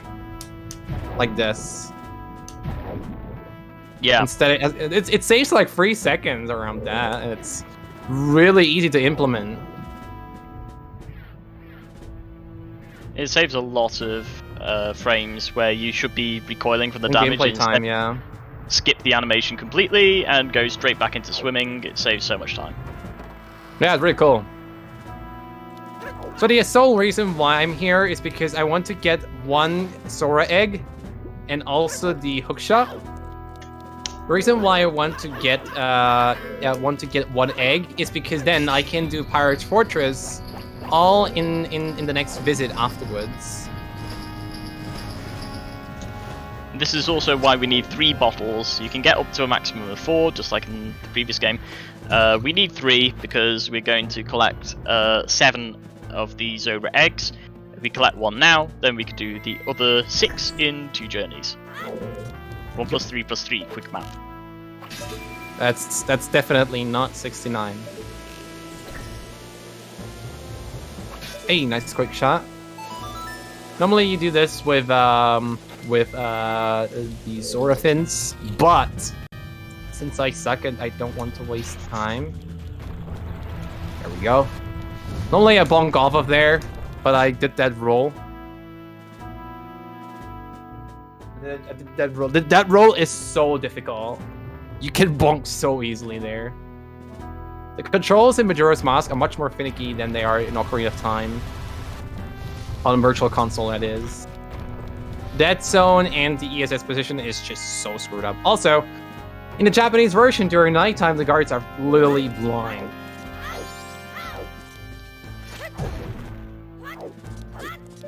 Yeah. So we just do that instead. And we get the hive, and we have our Nicolas Cage moment. It says in my notes, "Please stop, not the bees!" Etc. Etc. PP. Mainly etc. And we get the hook shot. Everyone loves the hook shot, the most important item There you go. in the universe. But this Yeah, one's thank you, got a Jinx. finger on the end. Try my best. Also, this is fun. Egg. Nice, I got the quick dive there. Also, if you press A right there, you can actually quick grab the ledge, which is really funny. And it was great that we didn't grab the fish, because we've grabbed the fish too many times in practice.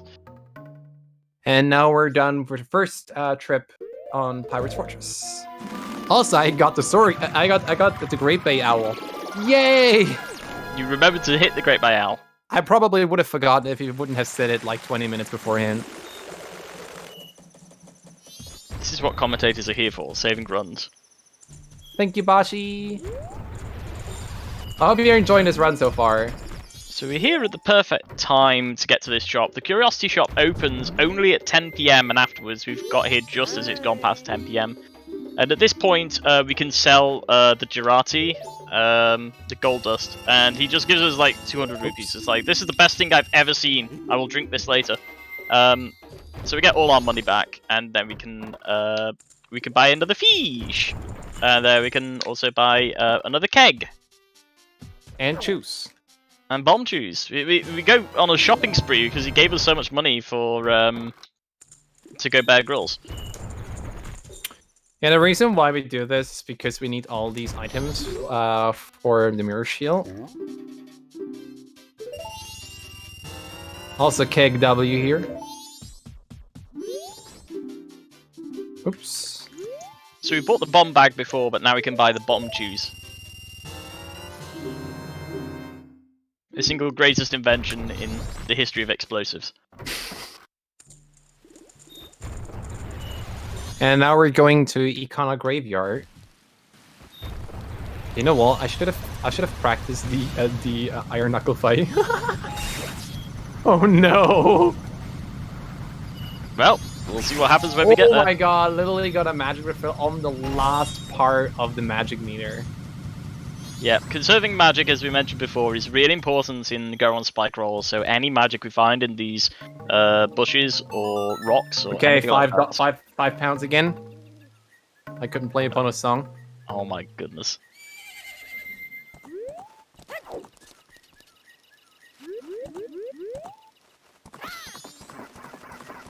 So now we're going up to the graveyard. Oh my god, see this is why everyone hates Epona. Why This is why does she jump? What this the version fuck? of Epona is the worst horse ever. Just jump, you stupid thing. And we need to get there before 12. Don't be too harsh to her. She's trying her just best. dumb. No, she's just dumb. I'm sorry. Hey, I didn't get hit by the bubbles. Nice. So the bubbles are annoying in this game. I mean, they were annoying in the last game, but now they implement the features that they had in some of the earlier Zeldas, where if you get hit by it, you can't use your sword. And that's just annoying. Alright. Two skeletons on the yard. And then we equip bow and stick, because we're fighting Captain Kita now. You want to give the lore on Captain Kita? Okay, so Kita was a captain of the Ikana people, serving the king, and he died in battle. Yeah. he basically died in battle, but he decided that he was going to keep watch over the rest of the graveyard and stop his foes from advancing on the Arcana Kingdom. And we just decided to give him a rude awakening, and then we just stab him a couple of times in his feet. The feet are the weakness, as everyone knows. And now he's dead. For Well, real it's like this I time. commend you for your strength. You're able to kill the Garros. Please avenge me, and I will give you the captain's hat so you have control over my henchmen. And also, incidentally, all undead ever. So, really important. But it's like, here, have this shiny hat for defeating me. This is getting more like TF2 all the time. Weird hats, Girati, we've sniped some ghosts. Yeah. Random explosions. Yeah, we've got everything here. TF2 Also- seems very inspired. Salute. And then he dies. Yes, sir! See you, nerd. Got you, base. And of course, whenever you kill a Stalfos or a Stalfos Knight, the flame barrier around the chest disappears. Now he stole his hat! Kill a man, steal his hat.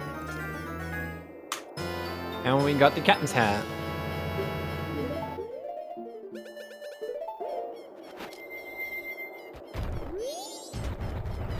Alright, now we are trying to get to learn the Song of Storms, because we need it right after that fight. These Stalfos have been cursed to circle this grave eternally, but when you talk to them with their captain's hat on, they recognise you as an authority figure and they do what you say. So you tell them to break open the grave. Well, they and think I'm they Captain do it for Kita. you. Yeah. Yes, You have command of all the undead, including the Stalfos and the Gyptos in this area. So No, you just tell Gyptos them... is only for Gyptos mask. Really? I thought. Yep, that's why I say why I help Pamela. Oh yeah. We've got more masks coming up and more Alright, killing people. I need to focus here because this fight is very tight and timing precise. Here we go.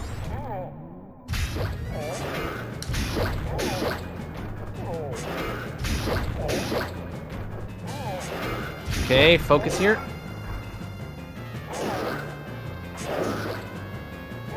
Got it! Nice, well done. So It's a really tight fight. when you knock off an Iron Knuckles armor, they go into an enraged mode in which they hit really fast. You just need to beat them to the punch, quite literally, every time. 3 hits will do it, and you just, when they raise their axe, you smack them in the face. And now we get to talk to Flat, the younger.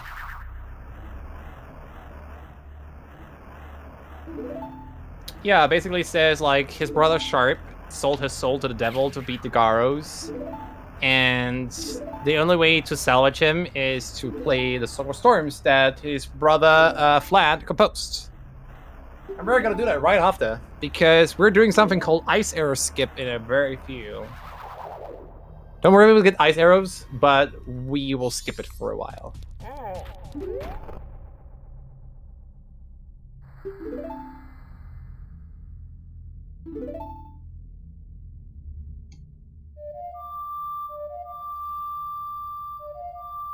Also stay hydrated, chat.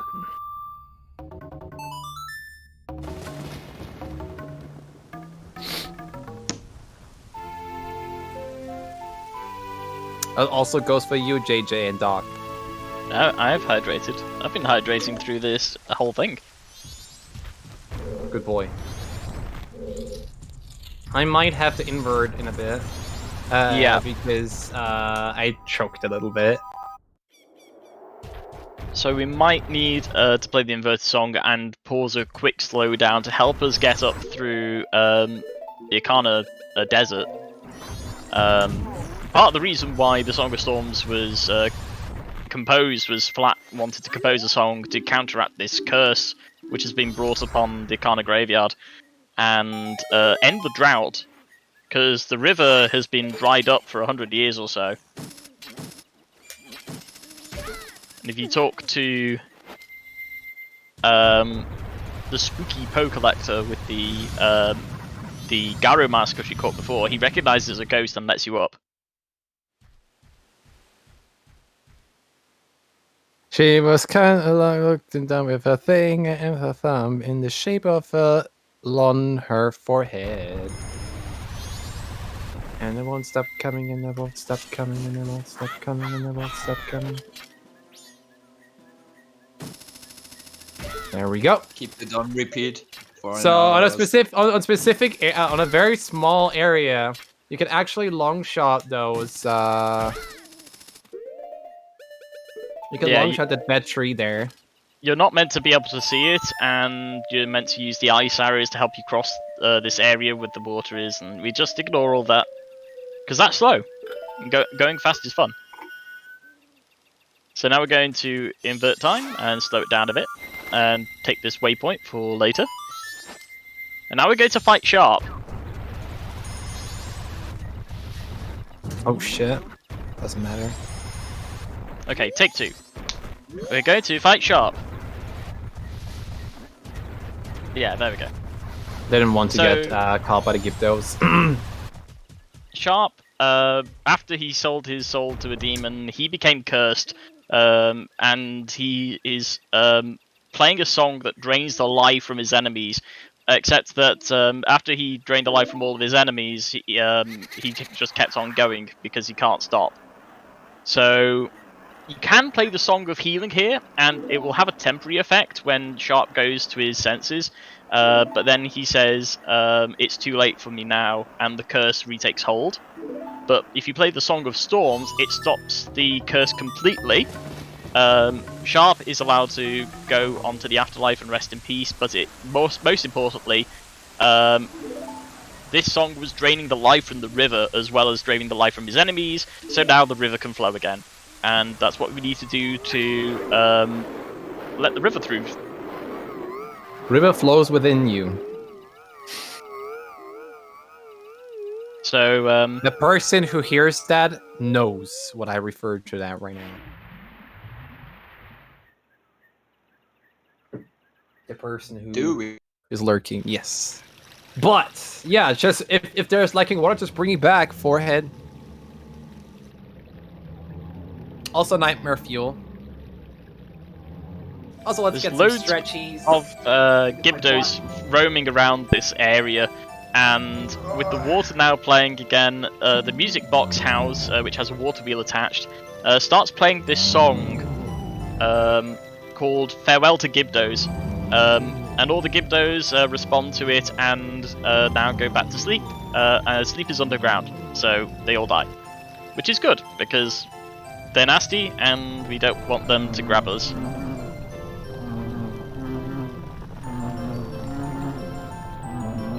Go to sleep. Go to sleep. It looks like they're having a rave rather than go to sleep.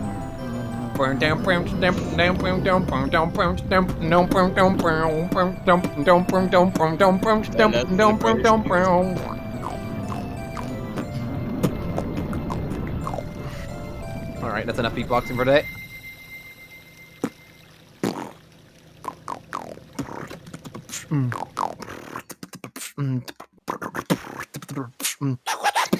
Alright, here we go.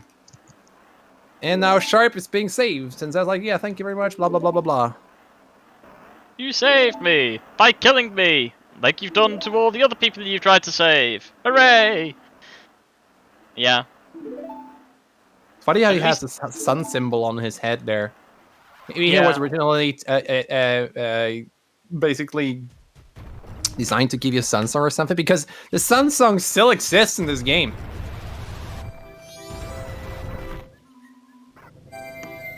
You can only get it through this weird-ass glitch called stale reference manipulation that nobody likes, except like a few people. Yep, nobody likes it. So we grab a bomb shoe there, and Pam goes, "Woo, that's a bomb! Wait, bombs explode. I don't want any of that." And she goes back inside. But when she comes back out again, that allows us to go inside the house. Because this is what Zelda's all about. You go inside random people's houses. Ooh, jump scare. You go inside random people's houses and you steal all their stuff. Yeah, by the way, that's GTA style. Literally, let something explode, and everyone's like, where is it? Where is it? And then literally sneaking back in. It's GTA 5 style, I swear to God.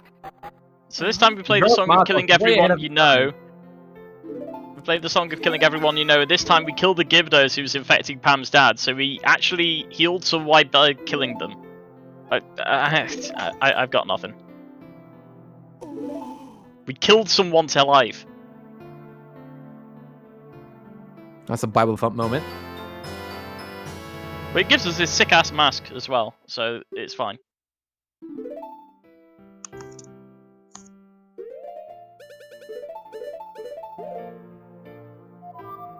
Ah, die gibt immer. Another $5. Another one. Somebody counting? I can't count. Yeah, we're up to 15 on those. Plus bonks. Oh, really? I've missed some. Oh.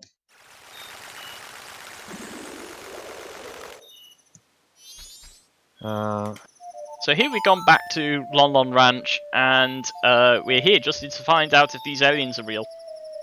It turns out they are. Everything you knew is wrong. Space is warped and time is bendable.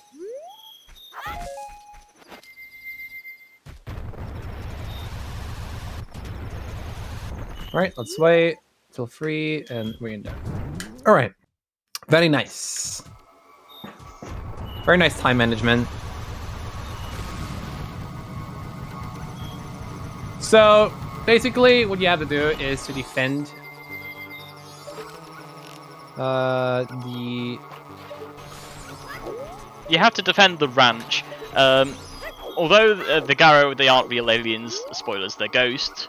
They are interested in abduction, so you have to stop them from approaching the ranch because if they get too close, they actually abduct the cows, and if you abduct the cows, they can't produce any milk. So, yeah, defend the ranch, get the milk. 5 head. I make it sound so easy, but given that we've already seen what the shooting controls are like in this game, It's quite tough. This is the hardest minigame in the game, dude. I swear to God.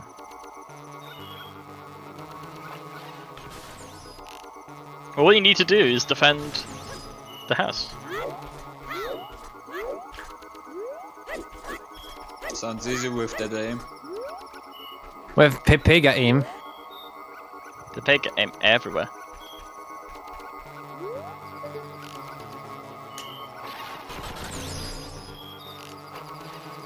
And I win this minigame once it's 5:15, so we already won now. Yeah. As soon as it approaches dawn, we're fine. They will all Look go at back me, to sleep. Daddy! Look at me! Look, Where's- he's trying where's so Ri- hard. There's Look. Richard. Also, Frank Gazette. Alright, that's... And now we're good with time management. We're done, so we get the 2-cycle run. Perfect. That gives us our third bottle, and we have all 3 now for us to do the rest of the game. So you're in for a treat. Now we're trying to get the mirror shield, and this is why we got beans, fish, nuts, bombs, milk, and all that stuff. And we get a 6th item in the dungeon itself. Oh wait, might be useful.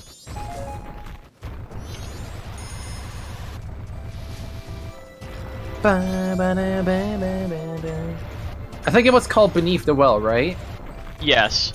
So there is a well inside. I think it. Are we still in Nakana or are we in Clocktown now? But there is a well. It's like bottom of the well in Ocarina of Time, so they had to come up with a different word, which means at the bottom. So they came up with beneath the well. And we need to show these items to the Gibdos. And they will let us progress further into the dungeon. If we have the item with us, they'll ask for it. If we don't have it, we have to go away and find it. But we've actually got all the items we need right now, and we just keep on going through. Also, it's just hit dawn of the second day. 48 hours remain. Please. Also, nut. Nut is important. I nutted on him 10 times by now.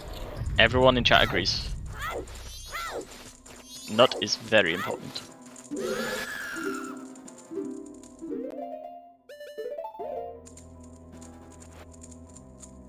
"48 hours remain of the whole marathon." Yes. Alright, I need to focus here. Because we're doing this fight without fire arrows. So save magics for the magic route.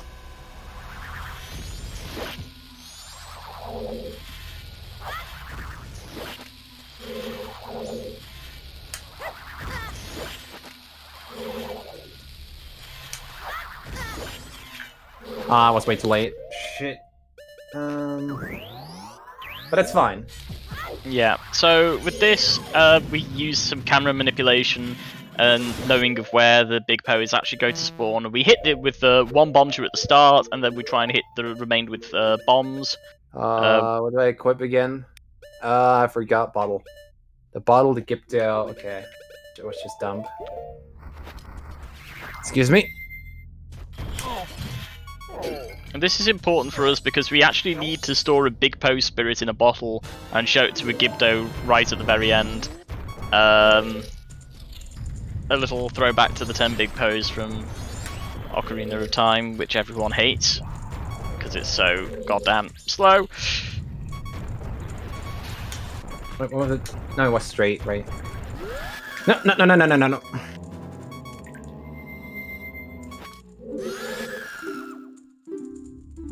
As I see, my leg game is not the best. Alright, don't die. Thank you. Crit walk is very, very preferable in here.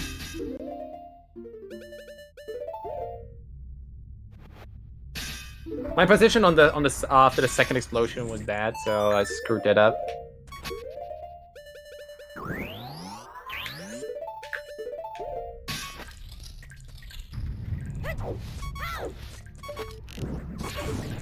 All right.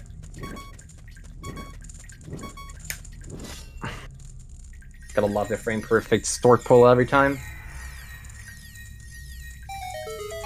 And we're getting the mirror shield now. Mirror Shield is, again, very like what we get in Ocarina of Time. Obviously, the design's a bit different. It looks incredibly concerned, the face. There is And a strict now we're upgrade doing to the Woodfall shield. 2.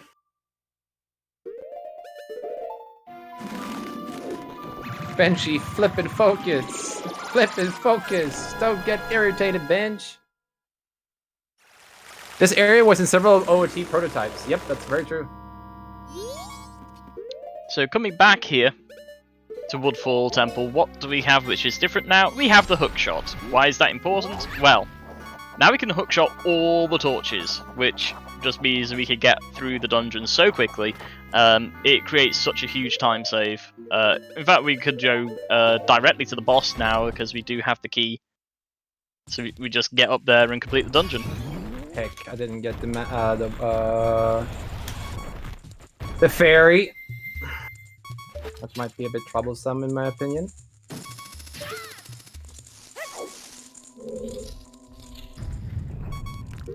I need the fire arrows.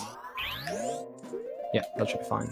Yeah, it's worth mentioning that we are doing this with the minimal amount of health possible because we don't pick up any of the pieces of heart, and there are only maximum of 4 heart containers. I think we only pick up 3, so at most you're going to see us with 7 hearts. Or at least I got I got some health now. So on top of that platform there's a torch. That's why if you get hurt by it, sometimes you can fall down. That's a bonk. I need to keep a tally of these. So I'll keep you track, don't worry. Thank you. I didn't get the dragonfly crap.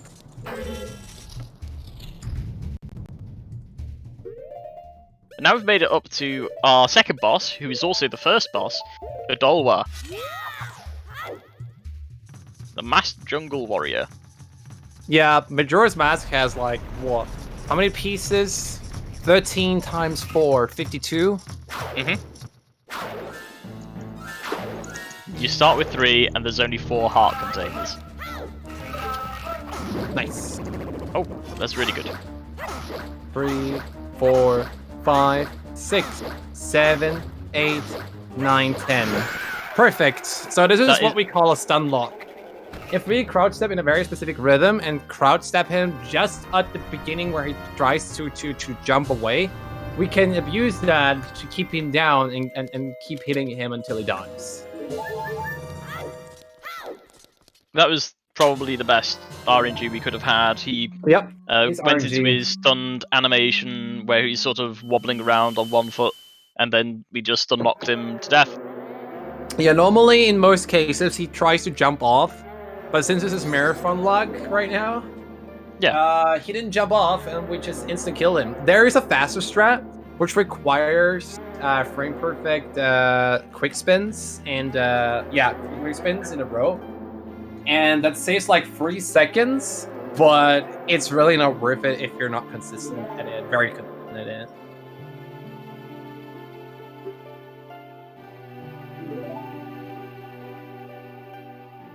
This giant is normally the one who will teach you the Oath to Order, but because we already have it, he just goes away. He's like, oh, you got the song, okay, never mind. See you later.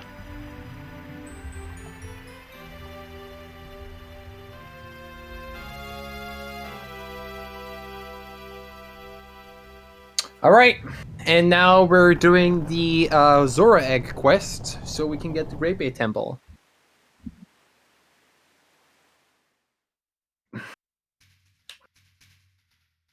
Excuse me if you hear any burps, that's just from the sparkling water sometimes.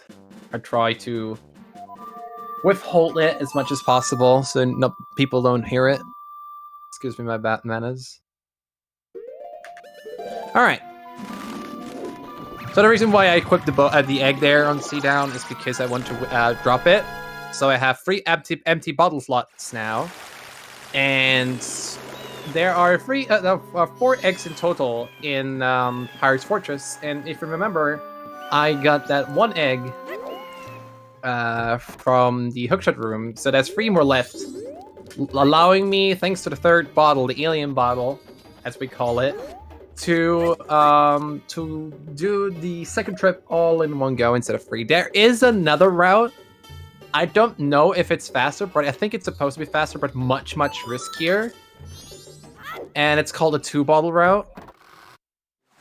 But really nobody goes for it. Yeah, it doesn't make sense to do the eggs in that many trips when you can just get 3 bottles and do it in 2. I think there was like a few people who ran it. I think Anatomies or Anatomies or something like that did that. I think it also was his idea even. Yeah, he held world record in it back then until Ragnar came. I think that it got decided in the end that there wasn't a significant gain of time, so everyone just goes for the safer route.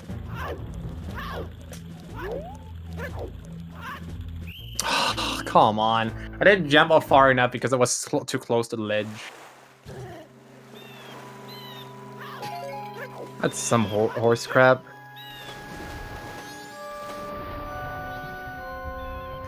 So if you get caught by the guards, you get ejected out of the side of their fortress they've built.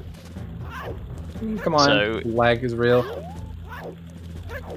We're trying to skip what is happening right now? Normally I don't get caught here. What is happening? Am I too slow or am I not jumping too much to the left right now?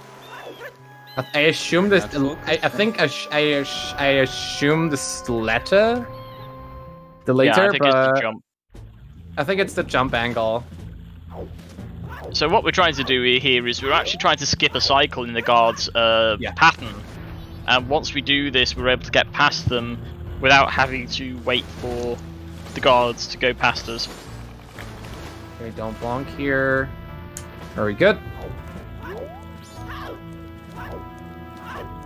If I bonk here, I will get caught. Because during daytime, the Gerudos are much more, have a much better eyesight. Not 2020 version though, but close enough.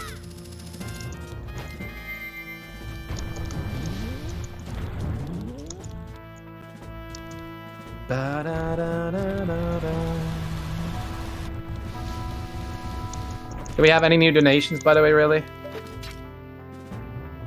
No.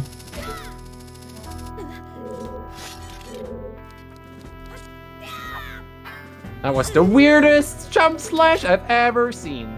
This is what we call the jumps. How does it call again? The alcove jump with a jump slash. Excuse me? Excuse me? Why is there a red dot, but it's not shooting the target? That was weird.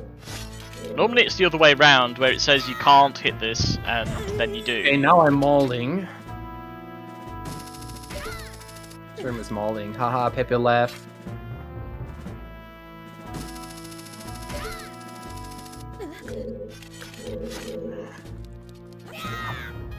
Okay, now I don't understand why I'm not bonking this anymore.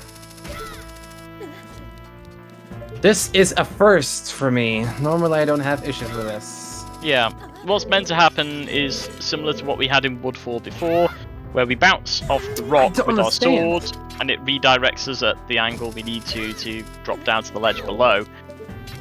And for some reason we are not getting that connection to get us to bounce backwards.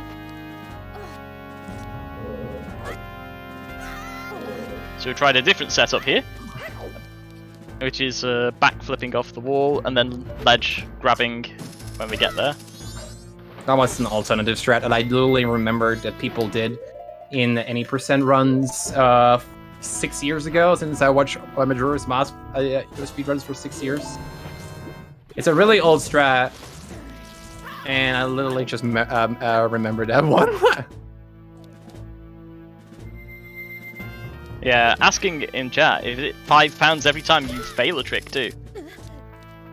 By that will probably pay $1,000. Well, you heard it here first. Benjee's paying $1,000 for the vet. Just Are you kidding me? Yes, I said I was just kidding. I'm going to run away before Benjee smacks me. This is what we call the weird jump, by the way. That jump still doesn't make sense to me, and I've seen it way too many times. So you jump at a specific angle, and then you sort of hug the wall, and you get round. Never mind. This is the worst pirate fortress I ever had, by the way. Alright. Do I get the fish? Nope, I get the egg. Yo, Tarzan! Dude! How you doing, brother? How was the DKR stuff? By the way, shout out to Tarzan, by the way. He's one of my besties. Alright, here comes the very cool... Hmm? Just to clarify, you did say you are donating £1,000, correct? No. Oh, whatever. Basically, the guards are blind. And, yeah. We'll just snuck around here. Did I get good RNG? No. Oh, okay. That was... Okay, I take it back. That was really good RNG. That was actually really good RNG. This run has been really treating me nicely in terms of RNG. Yeah, this RNG has been the best I've ever seen. Can you please go down?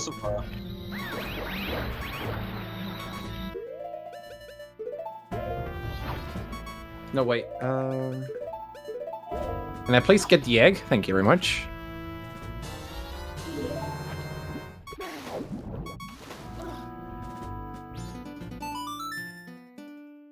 Got a ton of PBs and time trials. Yo, sick Tarzan. So yeah, Tarzan people and Tarzan, welcome to the finale run of Majora's Mask. And apparently, I did mold a little bit in Pirate's Fortress.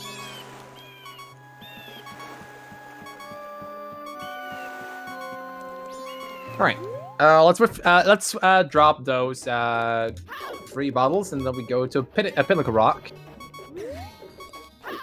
Yep.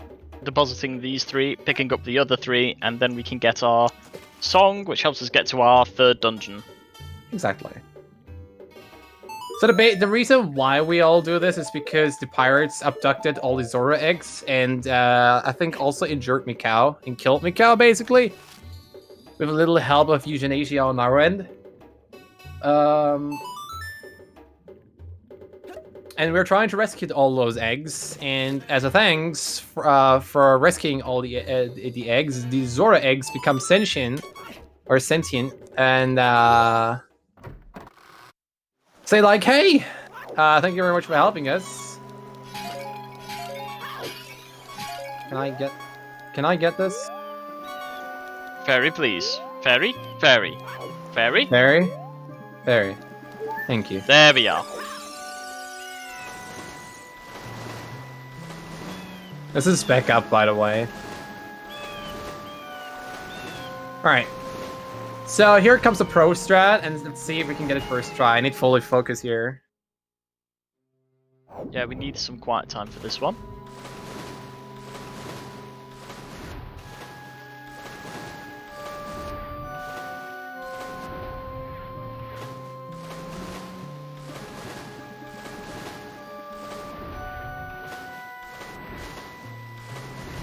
Alright, first try. Nice. So, just like in Ocarina of Time, crossing the Haunted Wasteland without the Lens of Truth, there is a danger of voiding out here, and yeah, voiding out is like the worst thing that could possibly happen trying to do this. It's a really difficult strat, by the way. It's much harder than Wasteland without Lens. Oh, much harder. Much, much harder.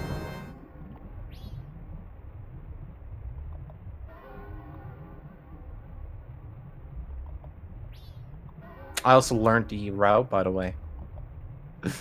Finally, I learned the route simply for the marathon, the Pinnacle Rock route.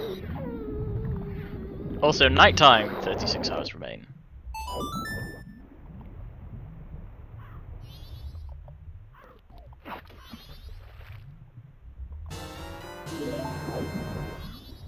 Alright. Enjoy the silence. It's peaceful down here. Hello, darkness, my old friend. I've come to talk with you again. Now we take out the last one.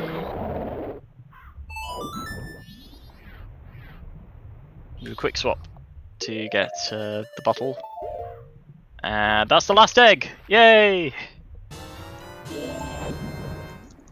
Now all we need to do is deposit these 3 and we'll pick up our song. We get to have the new wave bossa nova.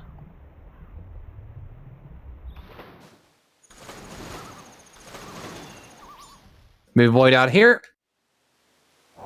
And then we void out here again, because there's a shortcut.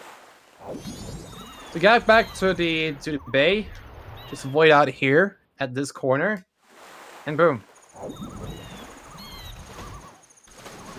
Shit. We don't lose any health doing this as well. It just like you're going the wrong way. You're stupid. Let me put you back in the place which will help you. It actually is really helpful. Yep, super helpful for us in speedrun. Alright, let's deposit eggs. So normally in glitch speedruns you would do New Wave Bossa Nova skip, and it's the easiest song skip or cutscene skip you can perform in this game. Basically what you do is drop all the eggs, then pull out the ocarina, mash pause, you have like 10 or 20 million frames for that.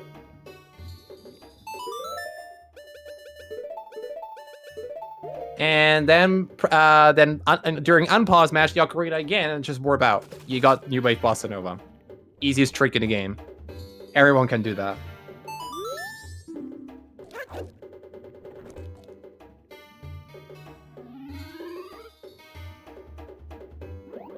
So now we got all the Zerlings, they hatch.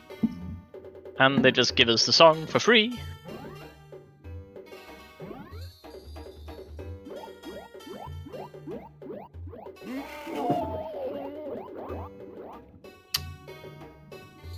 For more lore, visit the Zelda wiki. Hey, I played it perfectly first try. I had to think for a moment there, though.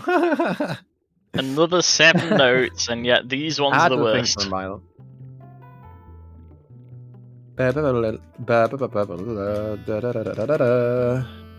Alright. That's so similar. Screws with my head every time. By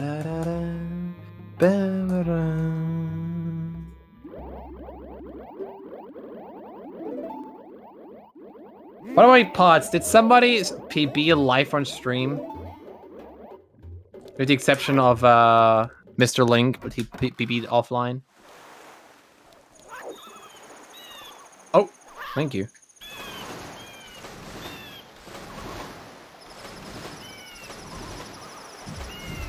You PB'd?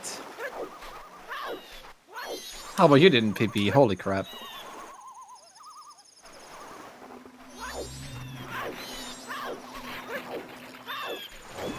Because we are a big PB phase at the moment still. Big PB. Oh, the lag. Oh my god, the lag is real. Look at this PowerPoint slideshow in this game. Don't worry, it's not the stream, it's the game.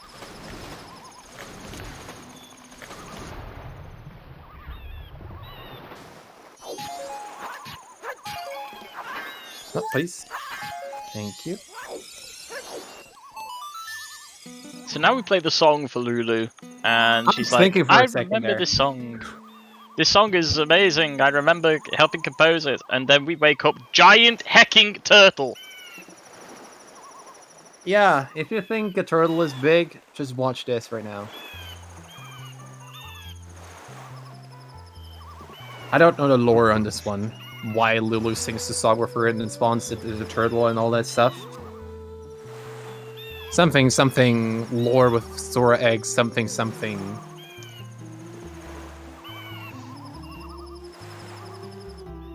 Yeah, Lulu and Mikau were engaged, and then he died. So she'd make a big sad. And suddenly, turtle. Where you sign? I like turtles. I like turtles. Hello.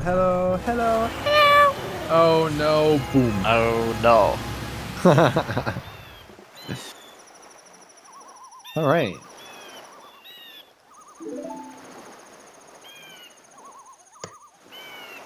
You call that a turtle? This is a turtle. That's a real turtle.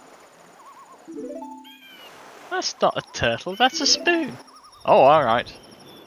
See, you played Turtle Spoony before.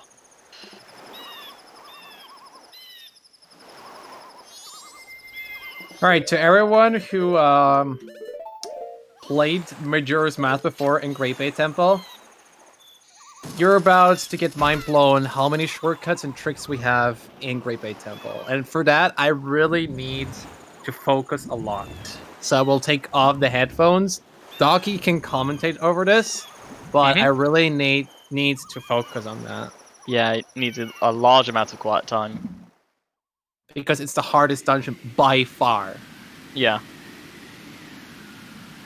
There are 2 separate sections of enforced quiet time, so it is just better for marathon's sake that we just go through this as efficiently as possible. Also, they got yeeted. Wow. Even the ship got yeeted. Team Rocket's blasting off again! Enjoy, chat.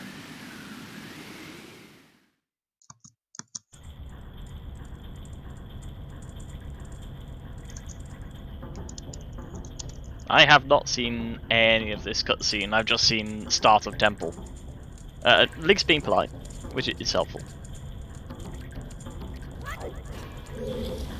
So inside of this temple is a giant water wheel, which is powered by the current of the water flowing through it. That's why there's a giant whirlwind outside. And a lot of this is us controlling the flow of the keys. If we can reverse the direction of the water flow, then we could get towards where the boss is.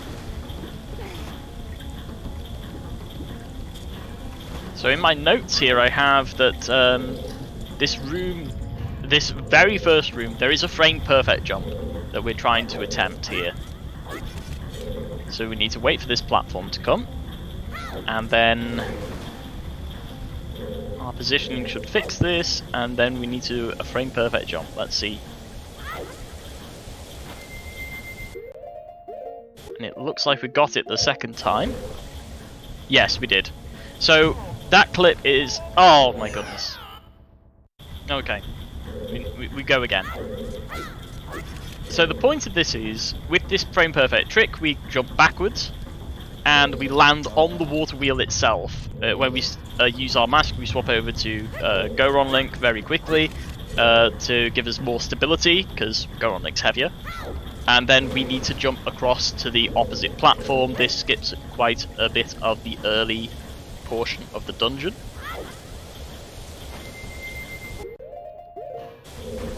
That was okay. And what is happening again? Dude, I don't know what's off in my timing right now. I literally have that visual cue, and it never fails. Typical marathon block.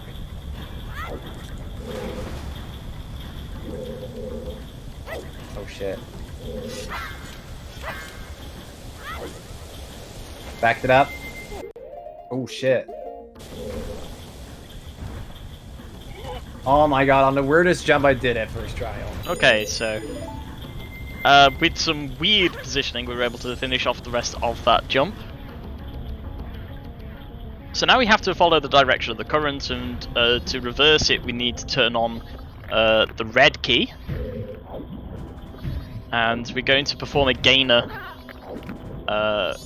when these fish leave us alone. I keep getting fucked by right now.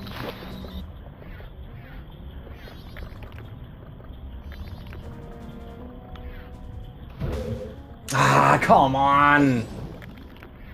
This is the easiest jump. So this one, again, is similar to dolphin diving. We're trying to grab the ledge immediately as we surface from the water. We're using the height of our diving out of the water to get us up there. And then we perform the gainer, and now we get early access to the red key. And that's the first of many of the key clips that are going to happen.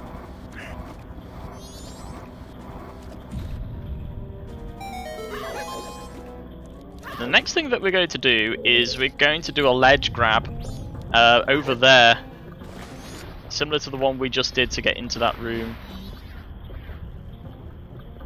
And this ledge grab actually gives us the boss key.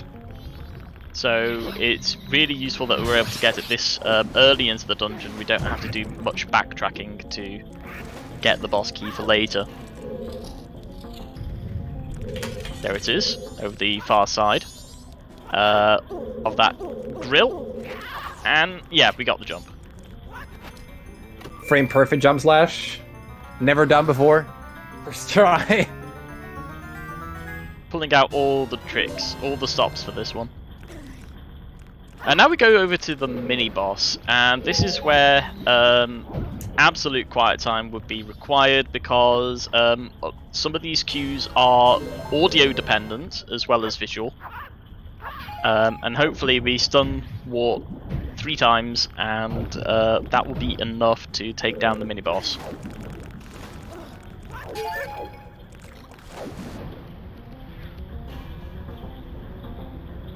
I tried to do a very specific setup, but apparently that failed for the corner swimming there.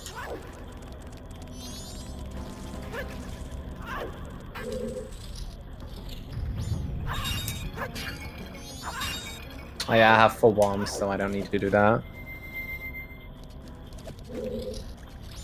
Okay, here we go.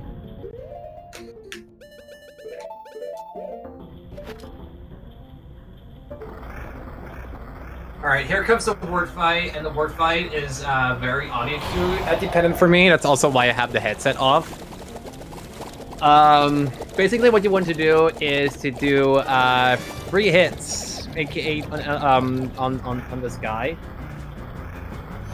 And you will abuse the bomb mechanics here. Okay, you pull now. Alright, that should have hit him.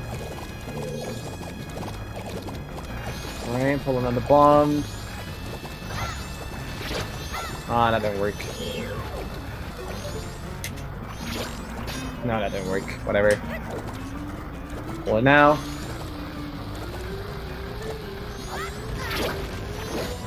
Oh, that didn't work so well.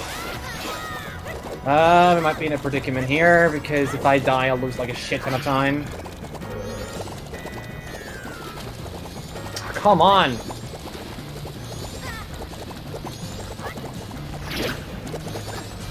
This is not good right now.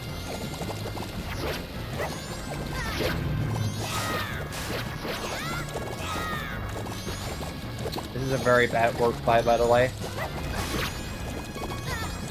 This is very bad right now.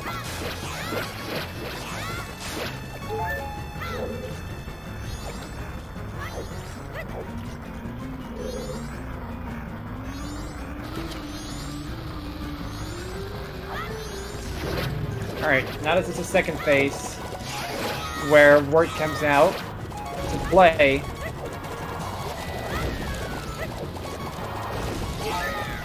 Okay, at least I did that.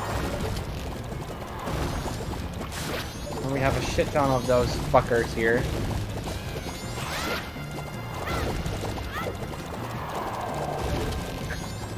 This is not good right now.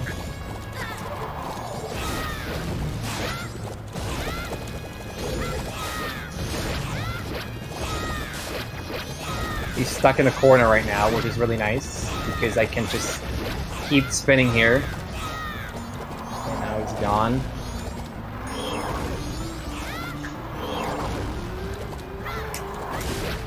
That was the slowest and worst work fight I've ever had. But I survived it at least. That's the most important. Through. Yeah, normally it should take me 1.5 minutes faster than that. So the problem with this one is this mini boss combines like the worst abilities of so many different bosses from other games. So Vitreous, Argus, Cold Stare, and Goma. It is like the worst characteristics of all of those bosses, and then they made it a mini boss instead of a main boss. So, and we're doing it with 5 hearts. Again, we haven't collected any pieces of heart. And we've only collected 2 heart containers, so this is a struggle enough. So that was a really, really good that we didn't die. It would have been much worse if Benjee had died at that point, so he's doing really well to stay alive at that point. Excuse me, what? Okay, so these Octorok's not behaving. The prize for killing the mini-boss was the ice arrows. The ice arrows help us out here because when the Octorok jumps out the water, we can freeze him. And this allows us to get over to the red key, which turns on the rest of this pipeline.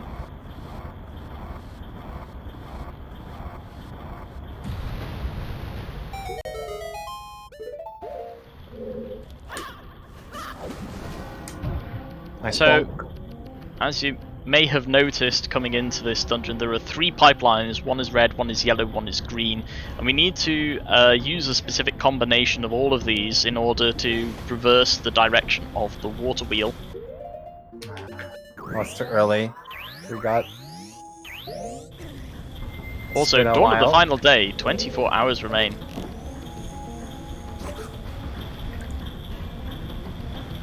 Should have done it from the other side or whatever. Normally I could just climb up that ladder.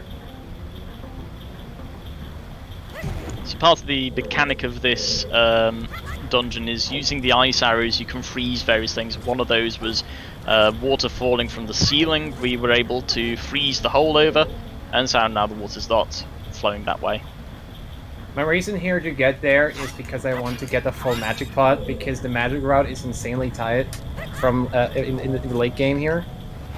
Now, what's coming up here is the green turnkey, early green turnkey here. It's a very precise setup here. Backflip, side up, side hop, roll, hold up. Nope, and yep, there we go. First try. Excellent. So that one we have to sort of premeditate where that Tektite's going to be, as well as lining ourselves up for the positioning for the jump. So we are able to bait the Tektite a little bit further forward, and then go for that run and/or swim at the God, what's platform. happening right now? The key. We were able to get it first try. Now we can move on to the rest of the dungeon.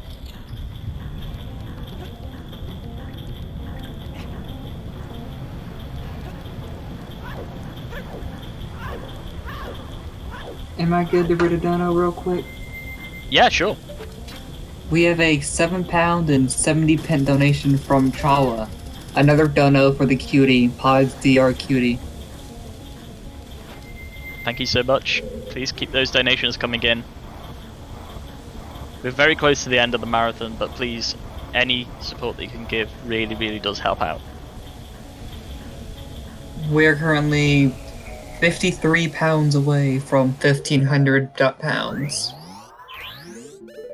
Give or take some pence. You can do it, chat. I believe in you. Oh. So here we redirect the control of the red key and the yellow key. So the red key turn stops the water wheel in the center. The yellow key reverses the direction of the flow, which is what we want. Sorry, go ahead.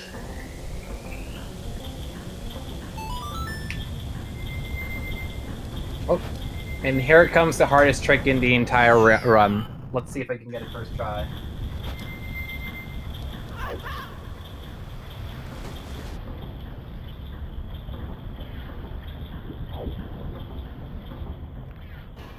The goal is to swim as low as possible here. Yes! That is the hardest trick in the game. Ooh. Fine, Okay. fine. No, fine. Fine.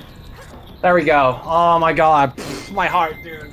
That is the hardest trick in the game. Oh, So this is the hardest trick in the run, dude. Oh my god. So the point is, we used the Goron Mask temporarily. We used the Void Out exploit to get us to the quick part of that.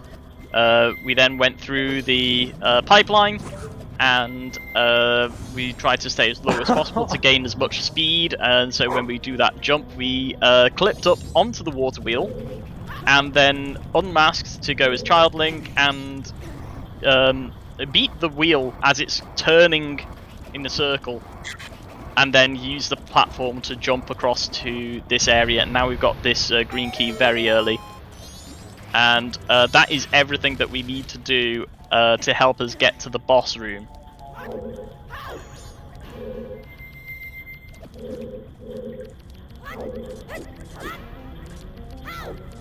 So that second wheel jump there is super precise because there are numerous setups for this, but the fact that you have like no real you have visual cues, but you have to wiggle your stick like constantly in order to maintain your position, and also you have to maintain your height, and you cannot swim too high or too low, otherwise you have to do another setup and adapt insanely quickly to that. And furthermore, you can as you saw, you can really fall off the water wheel really easily if you're not making it on top of the water wheel as Human Link, because you cannot do it as Zora Link, otherwise you get crushed and you void out. Yeah, I didn't explain that actually at the very top of that water wheel, it's actually right next to the very top of the ceiling, so if you are in the wrong form, you will get crushed and you will void out. Yeah. So you have to swap over to the correct form with your masks equipped, just so that you can get from one side of the wheel to the other as it flips over from one side to the other. All right, now we're at the third bot. Third bot. Well, it's kind of a bot. It's the third boss. The third boss called Gjort.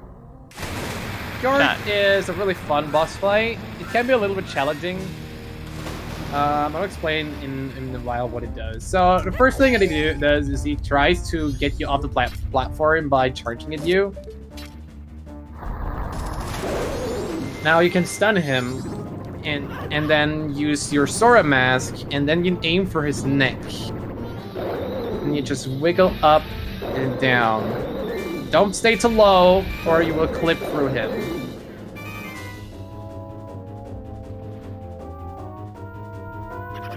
Alright.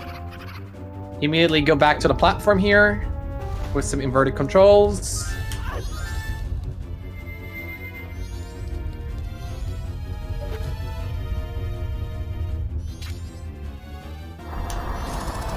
And then we're doing this.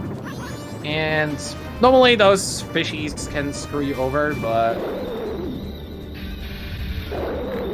Alright, there we go.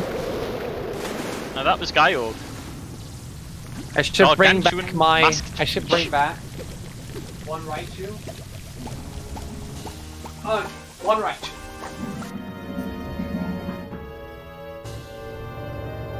10 pounds and I bring back a second.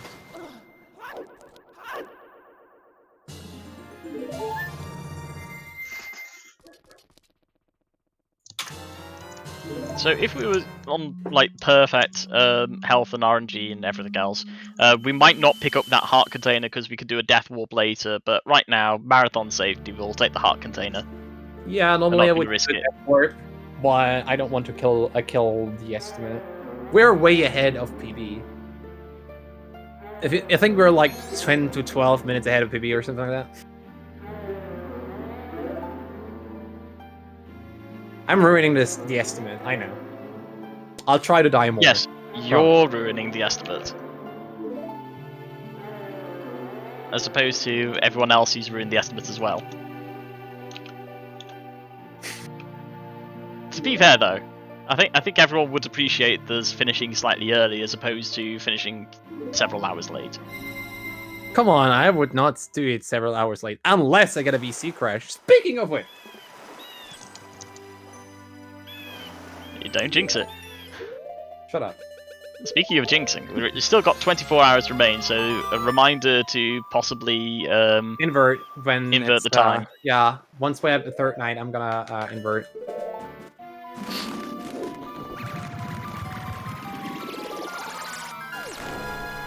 Unjinx, I agree.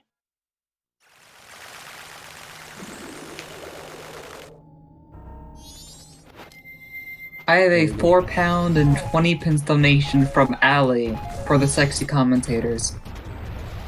Oh, thank you. Thank you. Alright, here comes another gainer. So we can skip the cutscene, and also the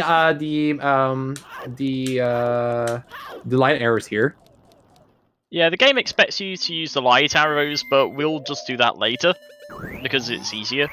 So, yeah, we would just ignore all of that. Well, we don't even need the light arrows here, but you can. Yeah, but the game intends you to. It's just a stupid switch skip, and theoretically could even skip the mirror shields for that section. Also, I love this strat. Just using several damage boosts on the floor and just grab the switch anyway. We don't care.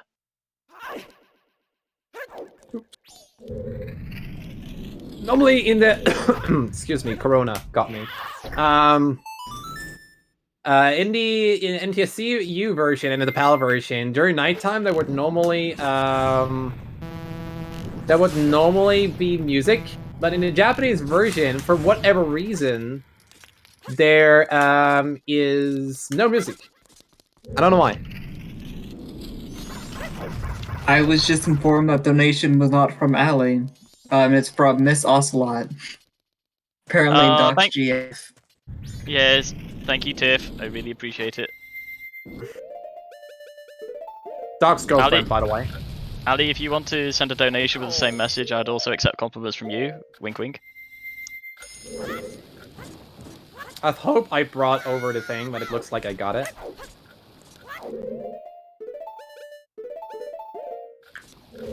There we go. Otherwise, I would have to work back and buy myself another keg.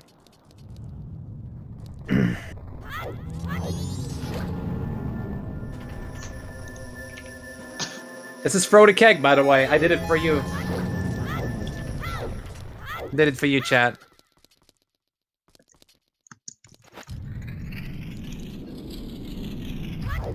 What did Pablo post? What did Pablo post? Never mind about that. About that later.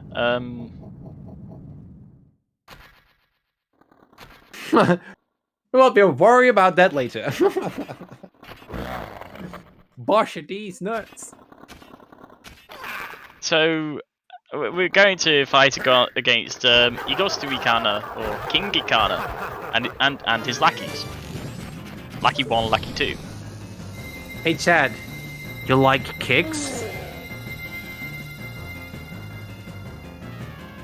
So there is something really funny about this. Look at this. Boot. The kick of death.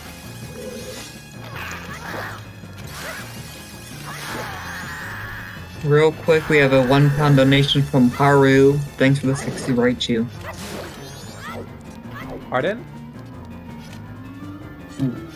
From Haru, thanks for the sexy Raichu. You're well welcome. £1.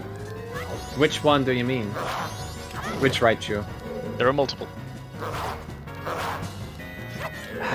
Come on, bring it on, you stupid. Are you stuck or something? So to deal with these, you stab them until they fall over, and then you reflect the sunlight onto them, and that actually puts them down for good. The king does the same thing. You stab him, he goes down, then you shine sunlight on him, and he dies. Ah, that was unexpected.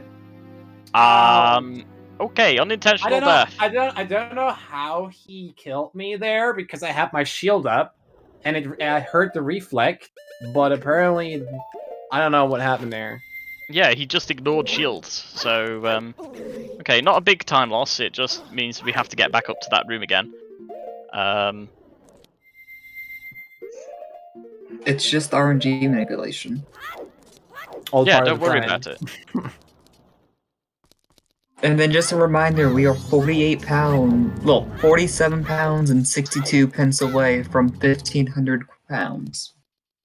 That brings all the 4 righteous back. I didn't jump again. And will we get to hear the talking Pikachu? No, not Pikachu. Raichu's better. Type 1 in chat if you think Raichu's better than Pikachu. If I see a 2, you're banned.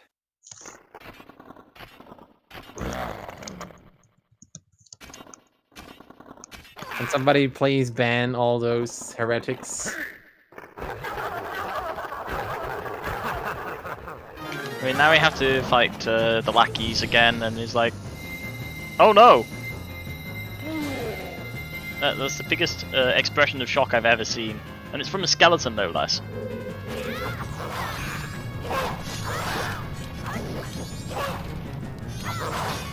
I'll be fine.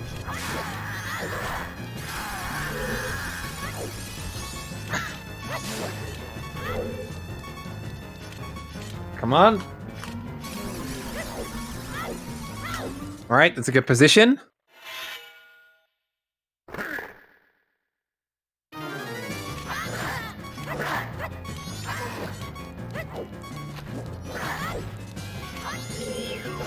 Are you kidding me, dude? Ugh.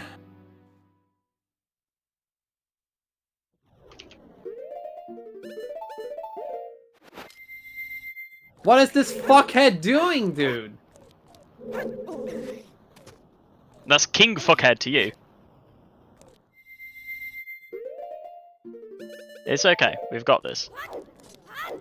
Dude, I'm fucking molding right now.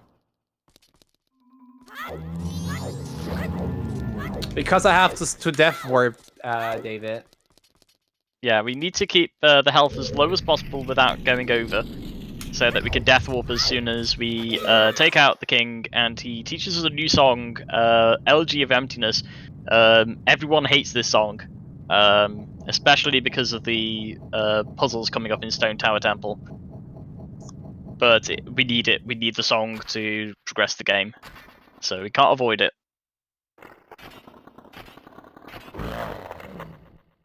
Yeah, we cannot play a song here.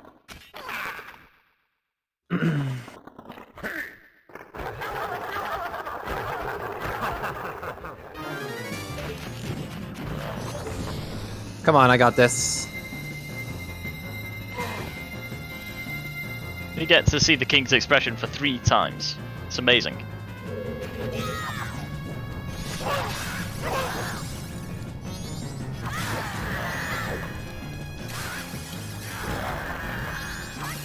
Come on, I have a good health.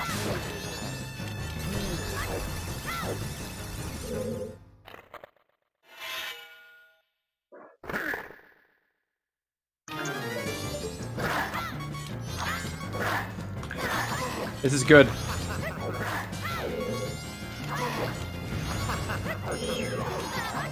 No! Oh, what? What is happening, dude? I'm molding, dude! I have never seen that attack before, so this is new.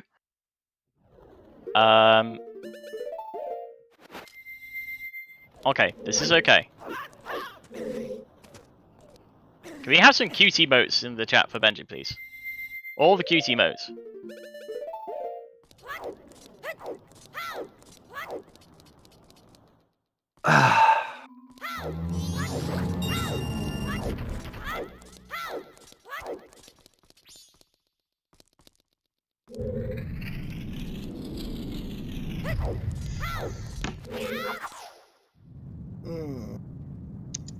You've got this.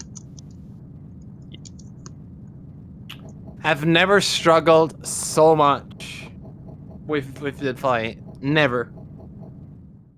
I never struggled so. I don't even die on this fight normally.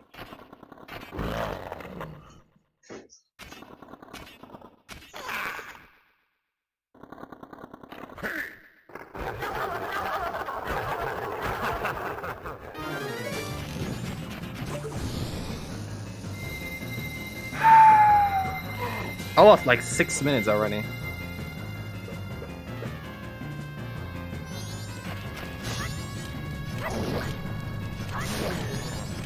Does that even work? It's way too far away. Yeah. I'm molding right now. Come on, hit me. Hit me!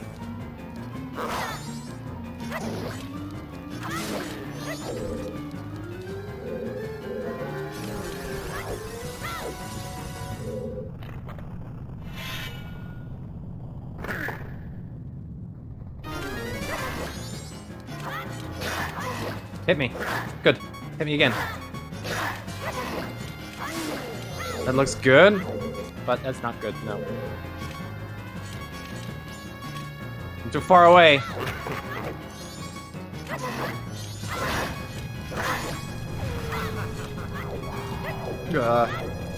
Okay. Come on! Come here!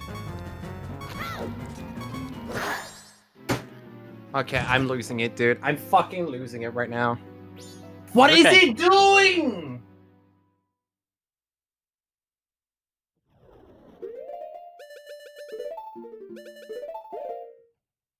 So at this point we need to Song of Inverted Time to slow down, because we've just hit night of the final day. We are 12 hours remaining, and we need to regain some of our time back here.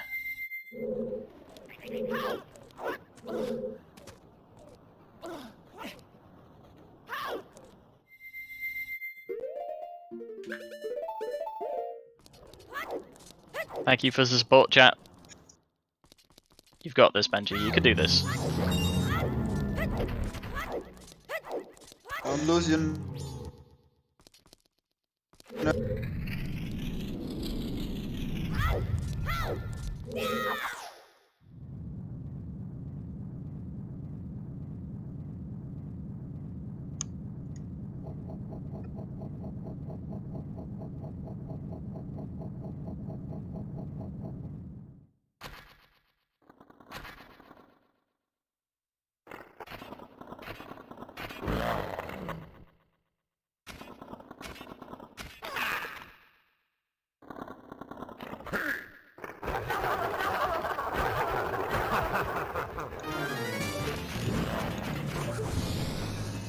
Fight number attempt 6 or something.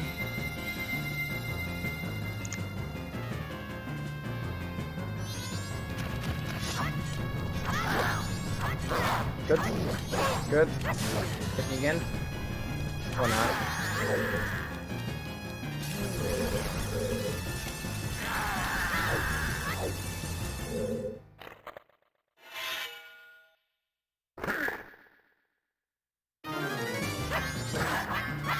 Don't hit me.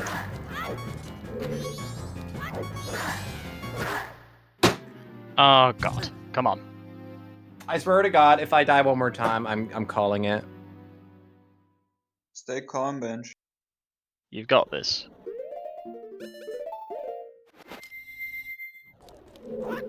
Keep the focus.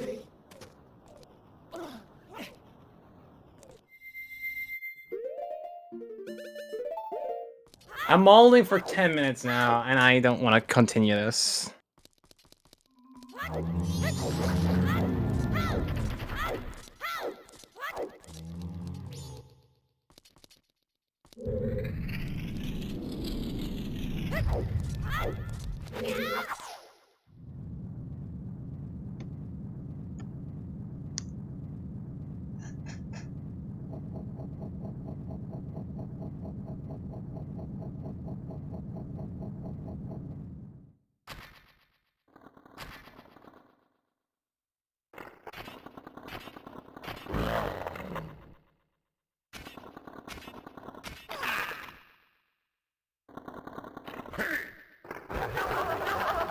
Alright, last attempt for this.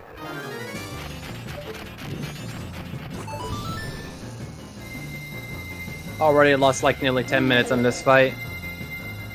You can do this.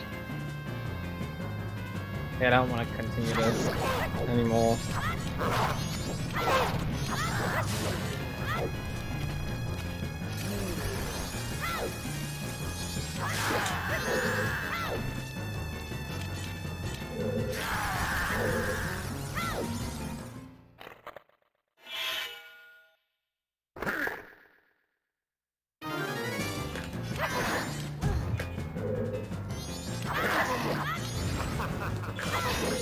Hit me. Oh my god, I think that's it. Got him. Okay, we've got it. Oh my god, oh my god, oh my god. What was so hard about that, dude? I don't know what took me so fucking long on that, dude. Maybe you were just unlucky.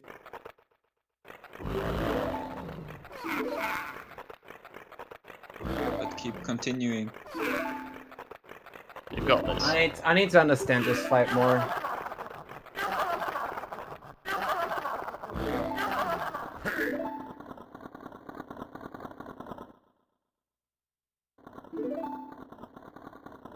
Go on with the lore doc. Okay, so at this point, we've taken out the king, and the king recognizes you as the person who can probably defeat his ancient enemy, who is the master of all the ghosts that have been floating around Ikana. So he recognizes you as the person who can probably bring peace to his kingdom. So he teaches you the Elegy of Emptiness, which is a song which allows you to place a statue version of your form. So you see the transformation sequence. Link steps forward, but sees an empty version of himself left behind. Well, maybe I don't have to give a shit about my estimate. I have to give a shit about my in-game time right now. Yeah, so at this point, we are about half a dungeon behind on the in-game timer. We want it to get to 12 hours remain just as we go into the second half of the dungeon. The last dungeon, Stone Tower Temple, is split up into 2 zones. The first is when we get there, and then after that, with the light arrows, we use a death warp. The light arrows hit a switch which invert the temple into inverted Stone Tower, and that's how we're able to get through the second half of the dungeon and get to the boss. So right now we need to collect some magic, which we Probably just didn't need to do that, but whatever. I'm molding anyway right now. The magic is nice for a safety backup here. So there's a really awkward stone tower here. The climb up into the actual temple is this sliding block puzzle. It's really annoying. There are nasty traps in the way, and it's all about using the Elegy of Emptiness to place stone blocks of yourselves on various switches to manipulate the blocks around the area before we actually get into Stone Tower Temple. It's a little tedious, so if we have any more donations, now would be a good time to read some of them.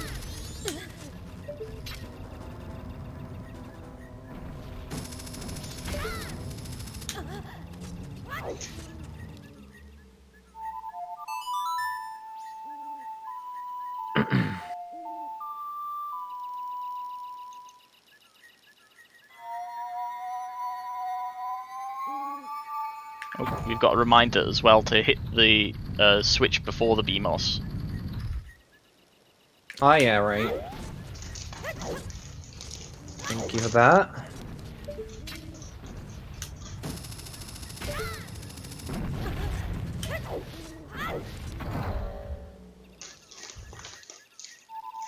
There is an annoying BMOS here, and BMOS just...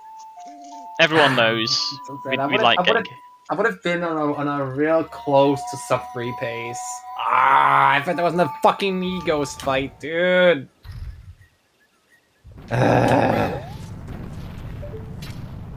Madge.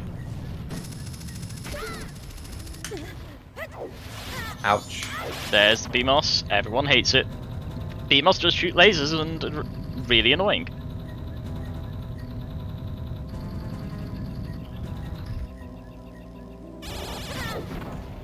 Alright, I'm not good with health right now.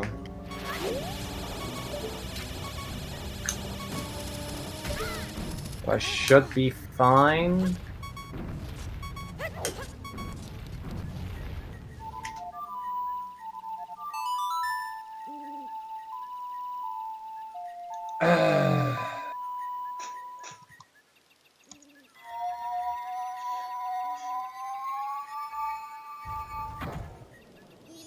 Alright, we're almost up there. Please don't die.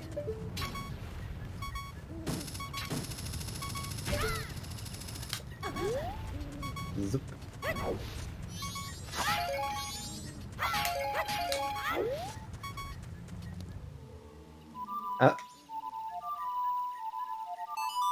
I've misplayed this like 3 times already.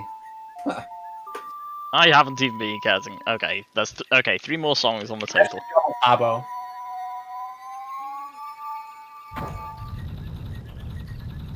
To count.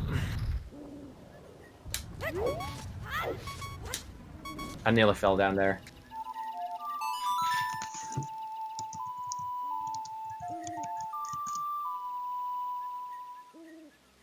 You guys are too nice for me right now. Never nice enough. You've got this. Okay. We made it. We're in Stone Tower Temple. 100 bucks now. Okay.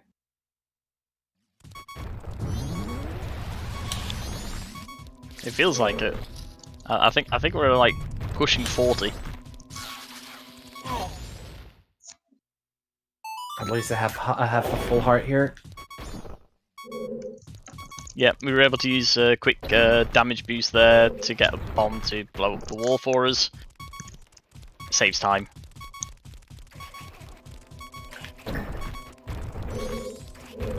Oops. See, those are actual bomb chews, because they're mice with bombs attached to their tails. Which is kind of weird, if you think about it.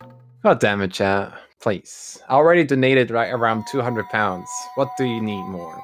Well, you did say 1,000 before, so... I didn't say anything about 1,000. Sure, you didn't. Everyone heard it. There are clips, aren't there? There you go. Donate 1,000. Yeah. Just double the goal.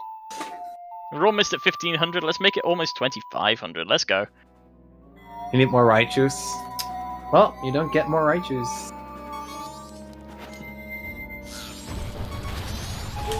There we go. That's good. What do I equip? Zoran choose, right? Oh.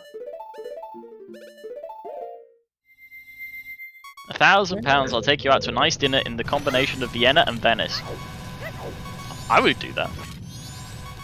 Venice, wow.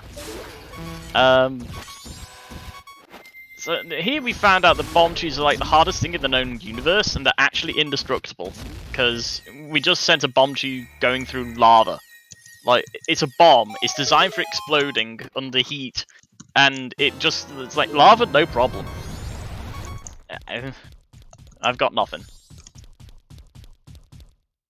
What are they made out of? Like adamantium? I don't know. Okay, another dolphin dive. Very hard trick, by the way, this one. Very precise bonk.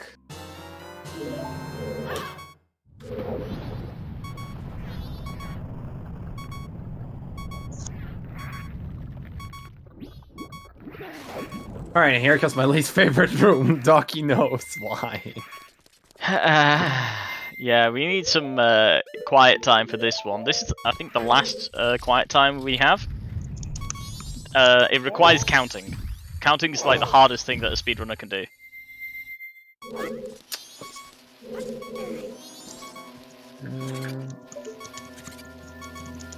One, 2, 3, 4, 5, 6, 7. And oh my god! What's happening right now? I think I'm pulling the bomb too early, right? I remember we had this discussion before. So the point of this is we're channeling the light so that we can remove that block over there.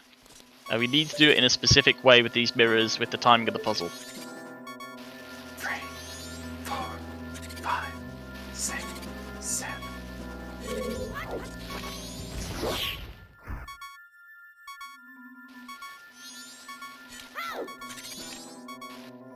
Right. And there it is. So that was the trick. We needed to redirect the light, and it's a very specific timing-based challenge for some reason. But now that that's done, we move on.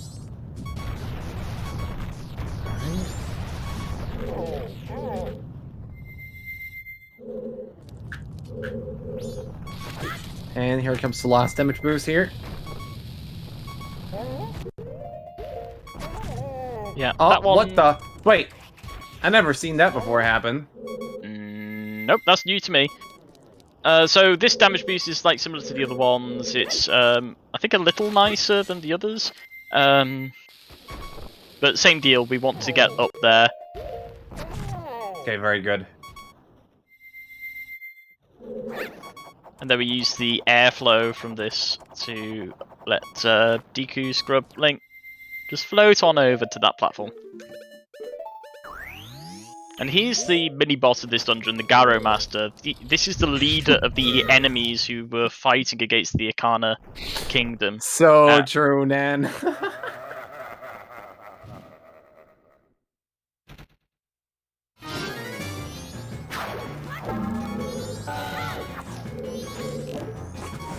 Shit.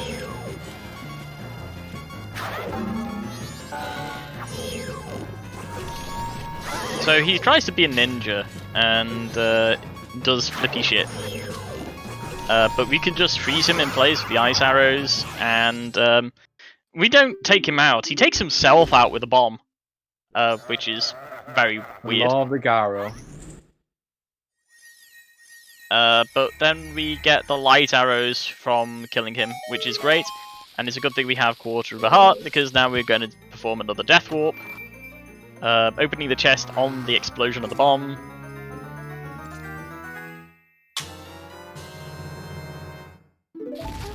Another intentional death.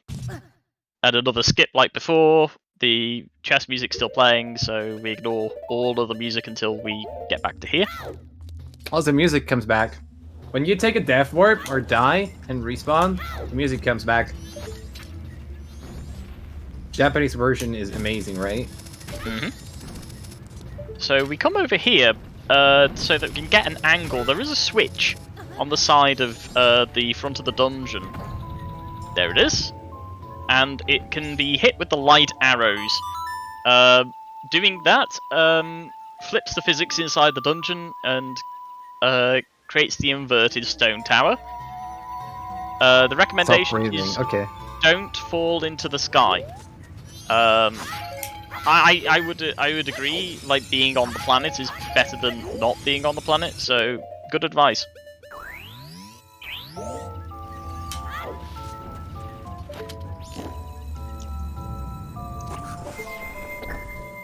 $1,100 Raichus. Please buy me 1,100 Raichus. Right. Would that even fit in my entire room? Probably not. Loads of Raichus, and then your hand like sticking out from underneath them. Like, please help me. They're smothering me. You wouldn't be able to see the screen to play the rest of the speedrun. We'll have to get you the Raichus after the run first. You're in for a treat in this part. This inverted stone tower temple is super short. Welcome to Australia. Welcome to Australia, by the way. Yep. Where everything is upside down.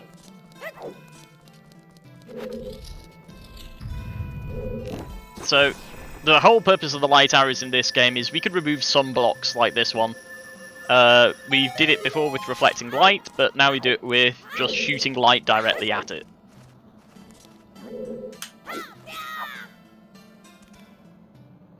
Where's the bonk? There was meant to be an earth-shattering bonk. That comes after the speedrun. So this is a trick that Benjee calls Sexy Bonk, where he just floats up and uses his drawn sword to bonk and redirect where he's actually meant to end up. And this setup for this room skips almost all the dungeon. Okay, I need to focus here.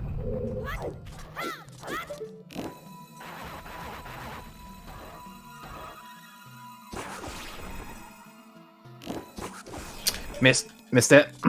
Right, we do it after comments then.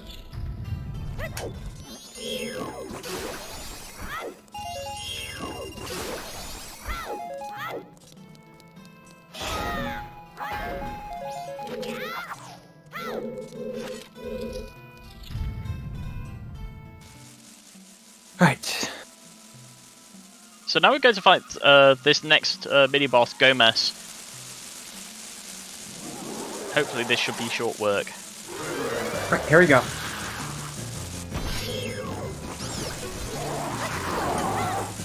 This is a very simple fight.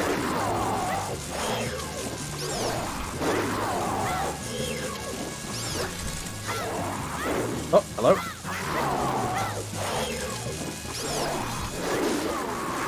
And down he goes. Also, orb! Orb broke. Easy. I don't understand why I didn't have orb written down in my notes. I'm a terrible commentator, because everyone likes orb.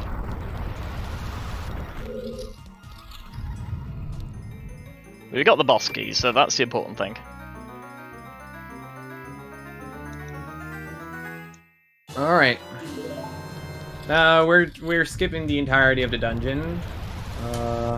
More of the dungeon, I mean. Yeah. So the point of this, we're doing a skip with the Igor, and then hookshotting directly up, and it skips all of the inverted dungeon and puts us straight into the boss room. All right, But this is focus here.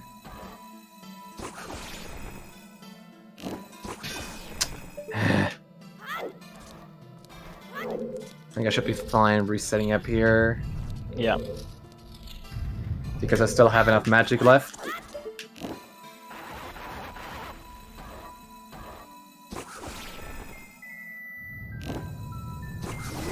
Okay.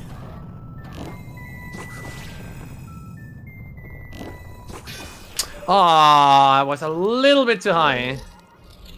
The problem with this is it's incredibly precise with the amount of magic you need to get this kill on the Igor. So we just need to hit 4 shots. I think we get 5 or 6, but we need to land all of them.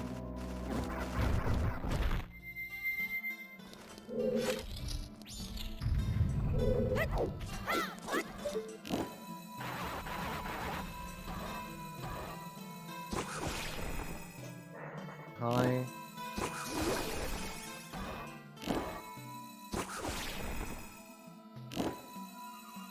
There we go. Took me a few Okay. attempts. Early Igor is really difficult to perform. I tried to aim towards his lower arm, but very close to his eye, so it hits his eye. Alright, and now since we got the Giant's Mask chests... We just hookshot straight up to there, skipping all of the rest of the dungeon, and we go straight into the boss room and face off against our final boss, a dungeon boss that is, which is Twin Mold, Giant Masked Insect. Easy game, right?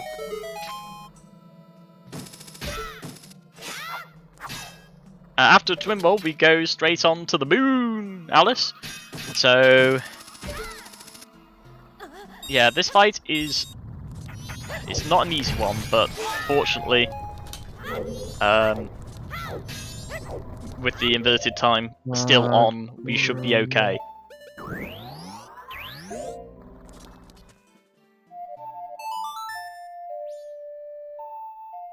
I felt confident enough.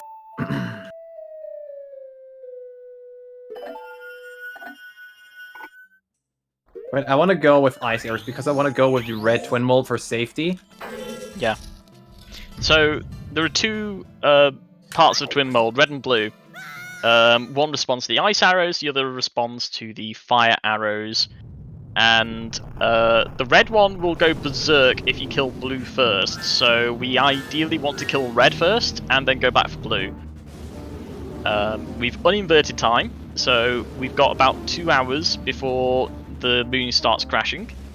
So at this point, we should be okay. We should be able to take out Twin Mold.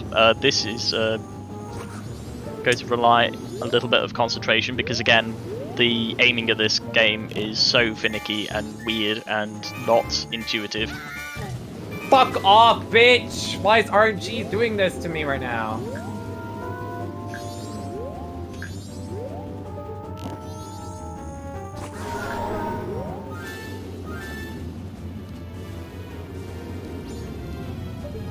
This is a very RNG heavy fight, by the way. There he comes again! Oh no, here she comes. So the game sometimes intends you to use the Giant's Mask and fight them on their own terms because they're giant. But this just slows us down and it's much easier for us to kill them as is. And now we're into the final 6 minutes of the game. Monkeys, dude!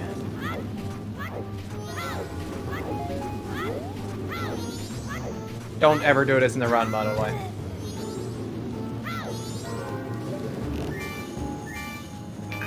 Where's the tail?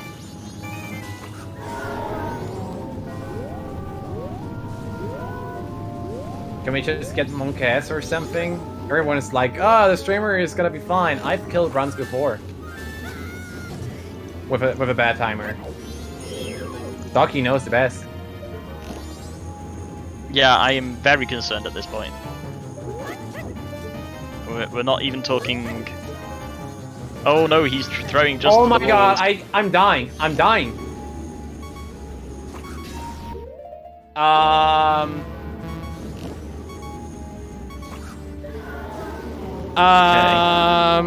not allowed to take any more hit. Otherwise I'm dead. And the movie's gonna crash. So we killed one half of the worm. We just need to get the other half of Twin Mold.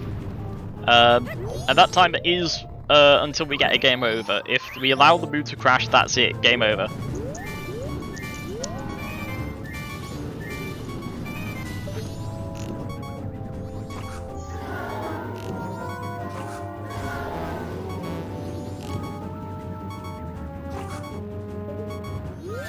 Got 2 hits. 2 more to hits go. is good. 2 to go. And looked like we almost got a third on that cycle too, so the blue one is behaving a lot more better. Can we get it? Got it. And that's Twin Mold down. So now we're going straight to the center of the clock tower. We are going to the moon. We are not going to get a game over today. Thank God.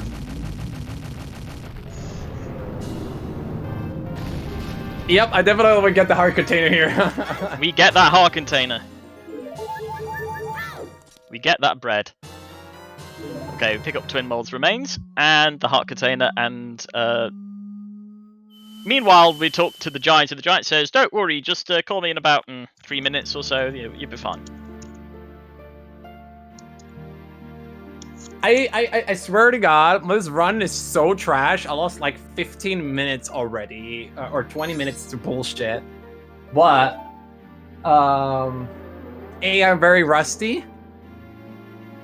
B, I literally put as much practice as I could next to my uni project stuff. I'm very exhausted from uni work, I'm not gonna lie. And I literally put all my free time into this, relearning the entire category, learning the new route, and so on and so forth.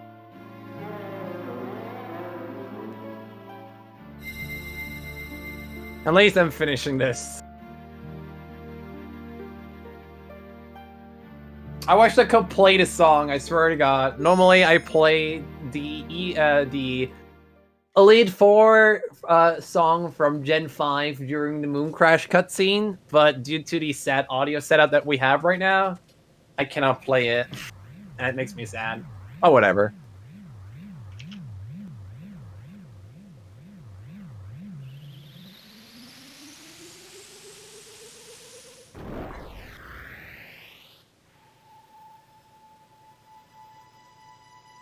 So, lore-wise, here we've defeated the evil, which has been stopping the land from being, you know, stopping the way it is. It's turned into a desert. So now we've broken that curse across the Arcana Kingdom. And quick, get a bot in! Get a bot in, Pots! Quick! You have 2 minutes! Just kidding. Another £5. Oh my god. Is it interesting that you've had more song things than bonks according to my...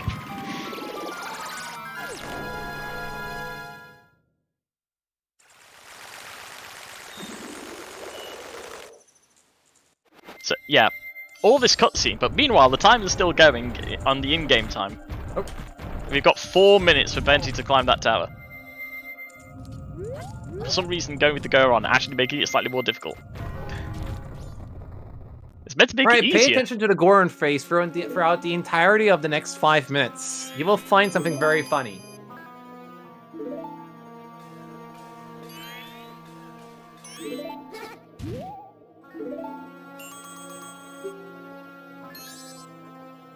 It's something that not many people get to see in runs.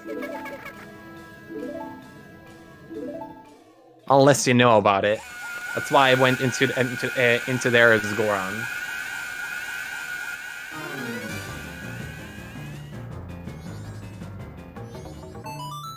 Alright, let's go to the moon. So here the Skull Kid goes, you know what? Screw the 6-minute timer. I'm bringing down the moon now. And we have something to say about that. So this is where we call the Giants in for backup.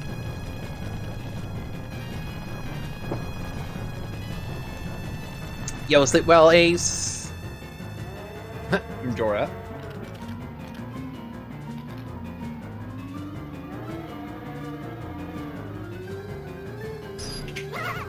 Do I have time for quick donut? Yes. I got a £14 and 54 cent, pence donation for box. Here's the Habo. Nice.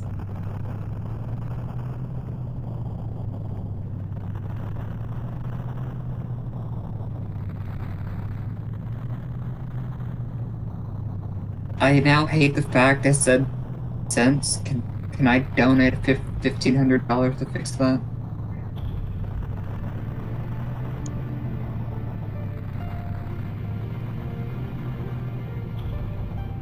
Someone help stump up the money here. I mean, what?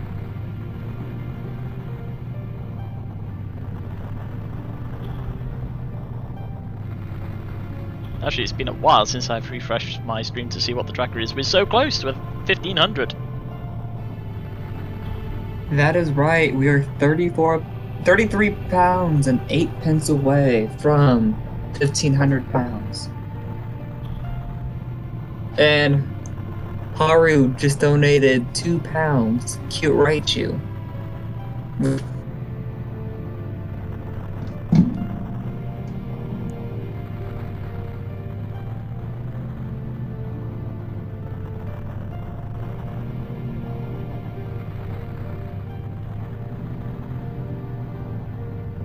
Oh.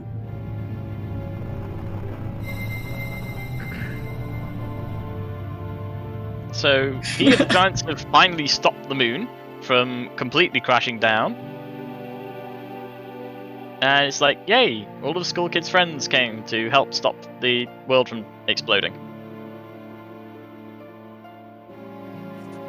Well, let me know when you want me to read that, Benjee. Read it aloud right now. We have a £100 donation from Benjee.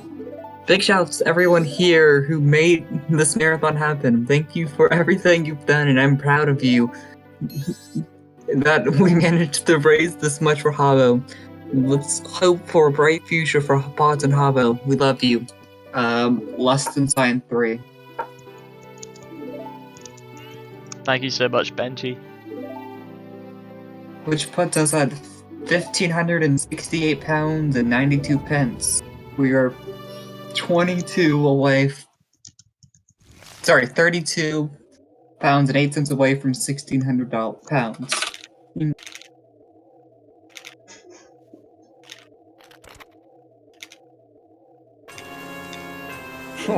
Lie down. Try not to cry. Cry a lot.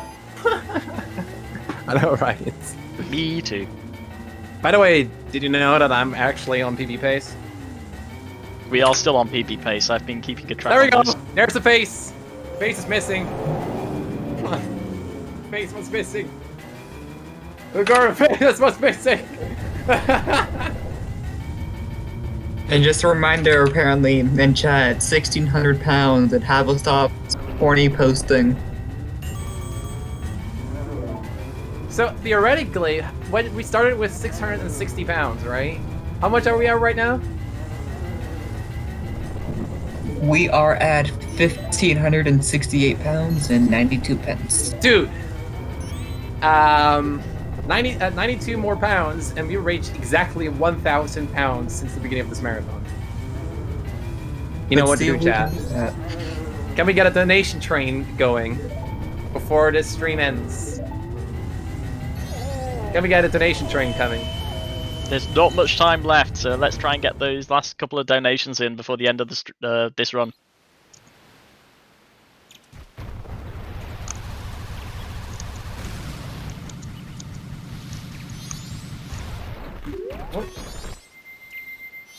I'm actually on a PB pace, even though I'm walled for like 15 minutes in this run.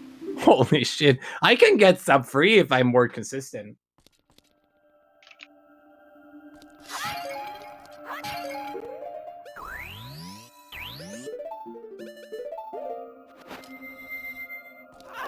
Let's get this going, chat. Can we reach 1,660 pounds and get a donation train going to prove that we raised 1,000 pounds since the beginning of this marathon? We've raised 660 pounds at the beginning, before the marathon started. Can we get to 1,660?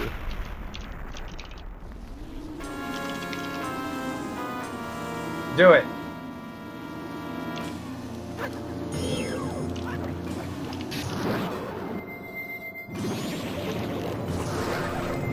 Am I even PB anymore? I think I'm not PBing anymore. It's a 1:21:35 or something? I've got your time down. I'll let you know if you PB'd once you kill Majora. So this is first phase of Majora's Mask. He said the name of the game! He said the name! I tried.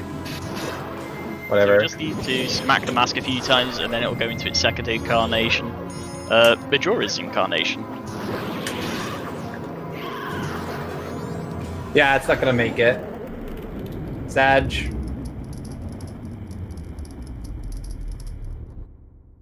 My Visa free 2021-35. If it didn't mold so much. Sag, but we were close. So, this boy, he does a lot of running around and is just incredibly hyperactive. We got Michael Jackson. Yeah, he backwalked.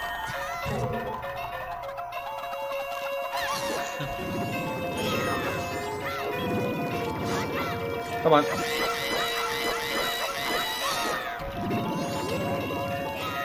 What the insta stun? That was... If I got good RNG, that would have been a perfect phase 2.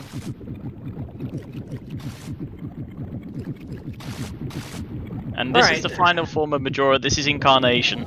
Get close to time here, so I'll let you know when it is. Did I read another donation real quick? Hold on. Sure. 1, 2, 3, 4, 5, 6, 7, 8, 9. Ah, come on! Beyblade, let it 2 rip. more. Beyblade, let it rip. 1. Time! Time! It's not stopping! It's not stopping! So the time on the clock when I looked at it was 3:22:17. That's within a minute of your PB. By the way, that was my first finished run of this route. So GG. I'm chongulating. GG. that was My split state 3:22:16. yeah, so that's 0.54. 41 seconds over your PB. It was within a minute. The fact that that was still within a minute of your PB is insane. Yeah, I literally de-rusted and learned the new route. And given, if I wouldn't have molded so much in Great Bay Temple and this would have been a PB. I would have gotten a sub 310 on my first finished run of this route. God damn. We're proud of you, Benjee. At least I it was showed. shitting myself during Twin Mod. Jesus Christ. Yeah, same. Oh yeah. Same, dude. I was like, That oh was so my god. scary. That was so scary. And can I say it real quick now, Benjee? Sure. £40 donation from 12th Doc. Here's my contribution for Benjee's crimes for love songs and bonking, which puts our total at £1,608 and 92 pence. Habbo stops horny posting now. True. Forever. Yeah, horny posting Forever. gone. No, we save I it for can the no after longer be stream horny. party. Hooray. After stream party. Yeah. Hey, alright. don't tell them about the party. There's Yeah. a DM. Oh It's a yeah, private sorry. party. Alright. Yeah. Yeah. If I can just take a step forward and just say, thanks for being around for the entire marathon. If anyone's like donated, if anyone's like hosted, supported, rated, watched, viewed, that's the same thing. Run. Just whoever has done part of this run, just thank you so much. It really means a lot. I'm honestly kind of proud of how well this went, considering this is the first marathon I've ever restreamed. It's the first major marathon that I've made a layout for. Like, the layout is actually correct. Everything is just, we worked like. Not gonna lie, we were shit talking GSA's layout through most of the Yeah, true. Have you seen GSA's layout? That thing's trash. Alright. So, thanks for everyone who's been around. Just, Tried sending a donation, but my bank was being asked. Oh, heck. Heck, Josh. That's illegal. I'll be banning you. Sorry. Alright, God, just keep in mind, £1,600. For reference, that is in. Let me check that for those who know. 2,000. Can I have some of that? 2,100. That's a lot. Oh my That's God. $2,200. I think this is the most successful marathon within 2 days. Basically, like one day of full game content That's true. I've ever seen. It's there's only been about 24 hours of runs. Yeah. $2,000 in 24 hours. After having to runs. save the schedule several times, having a backup runner need a backup runner. Yeah, we had quite some issues with no shows. Same like COVID came in between. It was an adventure for all of us. Was just pretty much everything. A lot of stuff happened last minute. It's kind of nuts.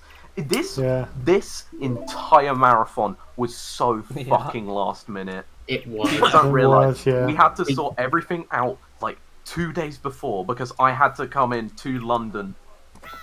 Yeah, this would have been way more swimmingly if I was still in Scotland. But SMH, David. holy. Just look at Benjee. I mean, there's people with scaffolding and 2 stout men to work the bellows behind Benjee just to keep him smiling. Yeah. Wait, do we have? Yeah, I have we a question. definitely. Do we have enough money for the righteous now? I don't know how we just managed. We do to have pull enough that for out. everything now. Benjee, get more. The taxes.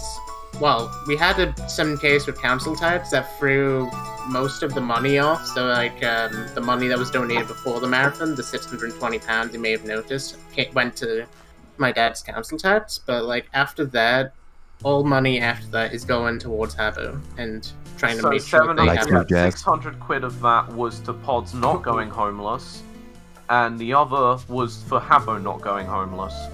Yeah, exactly. Exactly. Can I make a comment? Yeah. I think it's also important to highlight that none of this would have been possible if it weren't for Leon's help. Like, Yeah, exactly. The amount of stuff Leon does for us as friends, like me, Pods, and David, the amount of things he does, like whether it's setting up a Minecraft server or whatever, like he does a lot of help, and we really do love him as friends.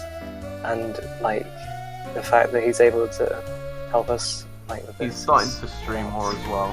Yeah. So follow his Yeah. channel. Follow him. That's He's true. really close to affiliate himself. But Leon is like a hero. He's very nice. He's and basically we the probably savior. don't deserve him. He's like genuinely Yeah, we so probably great. don't. Oh my god, stop, I can't. Oh my god, like all of the back end stuff Yeah, is entirely Leon. the coding. You see the 2 dragons kissing. If you weren't here earlier, they were like apart, and then as the donation goal got closer, the dragons got closer. It's just like one of those things, you know. And Leon just helps with stuff like that, and it's really appreciated. Leon fucking Perry did like all the layouts. More into words than I can't describe. I cannot tell you how fucking like the amount of me and Leon. And shoutouts to me not doing anything. Oh, You've done a run. You saved everything. You saved the schedule. Hey chat, hey, hold on. There needs to be a return of something. What? Oh yeah, there we go. Bring back the family. Family gathering. Bring back the family. Yeah. Yeah. there's so many. Bring back the I thought you only had baby. I count 5. Oh. You're the 6th. Yeah, Oh my god. Is that Yeah, 5 whole including you? family. Alright, yeah, that's cool.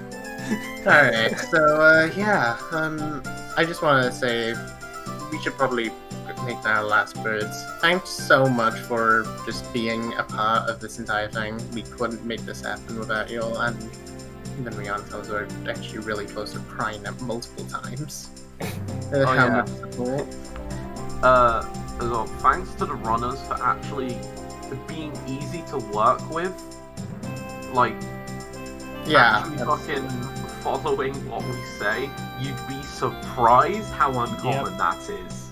That is, a dream that we never have. The runners have been super great. That was one thing I was extremely worried about, but...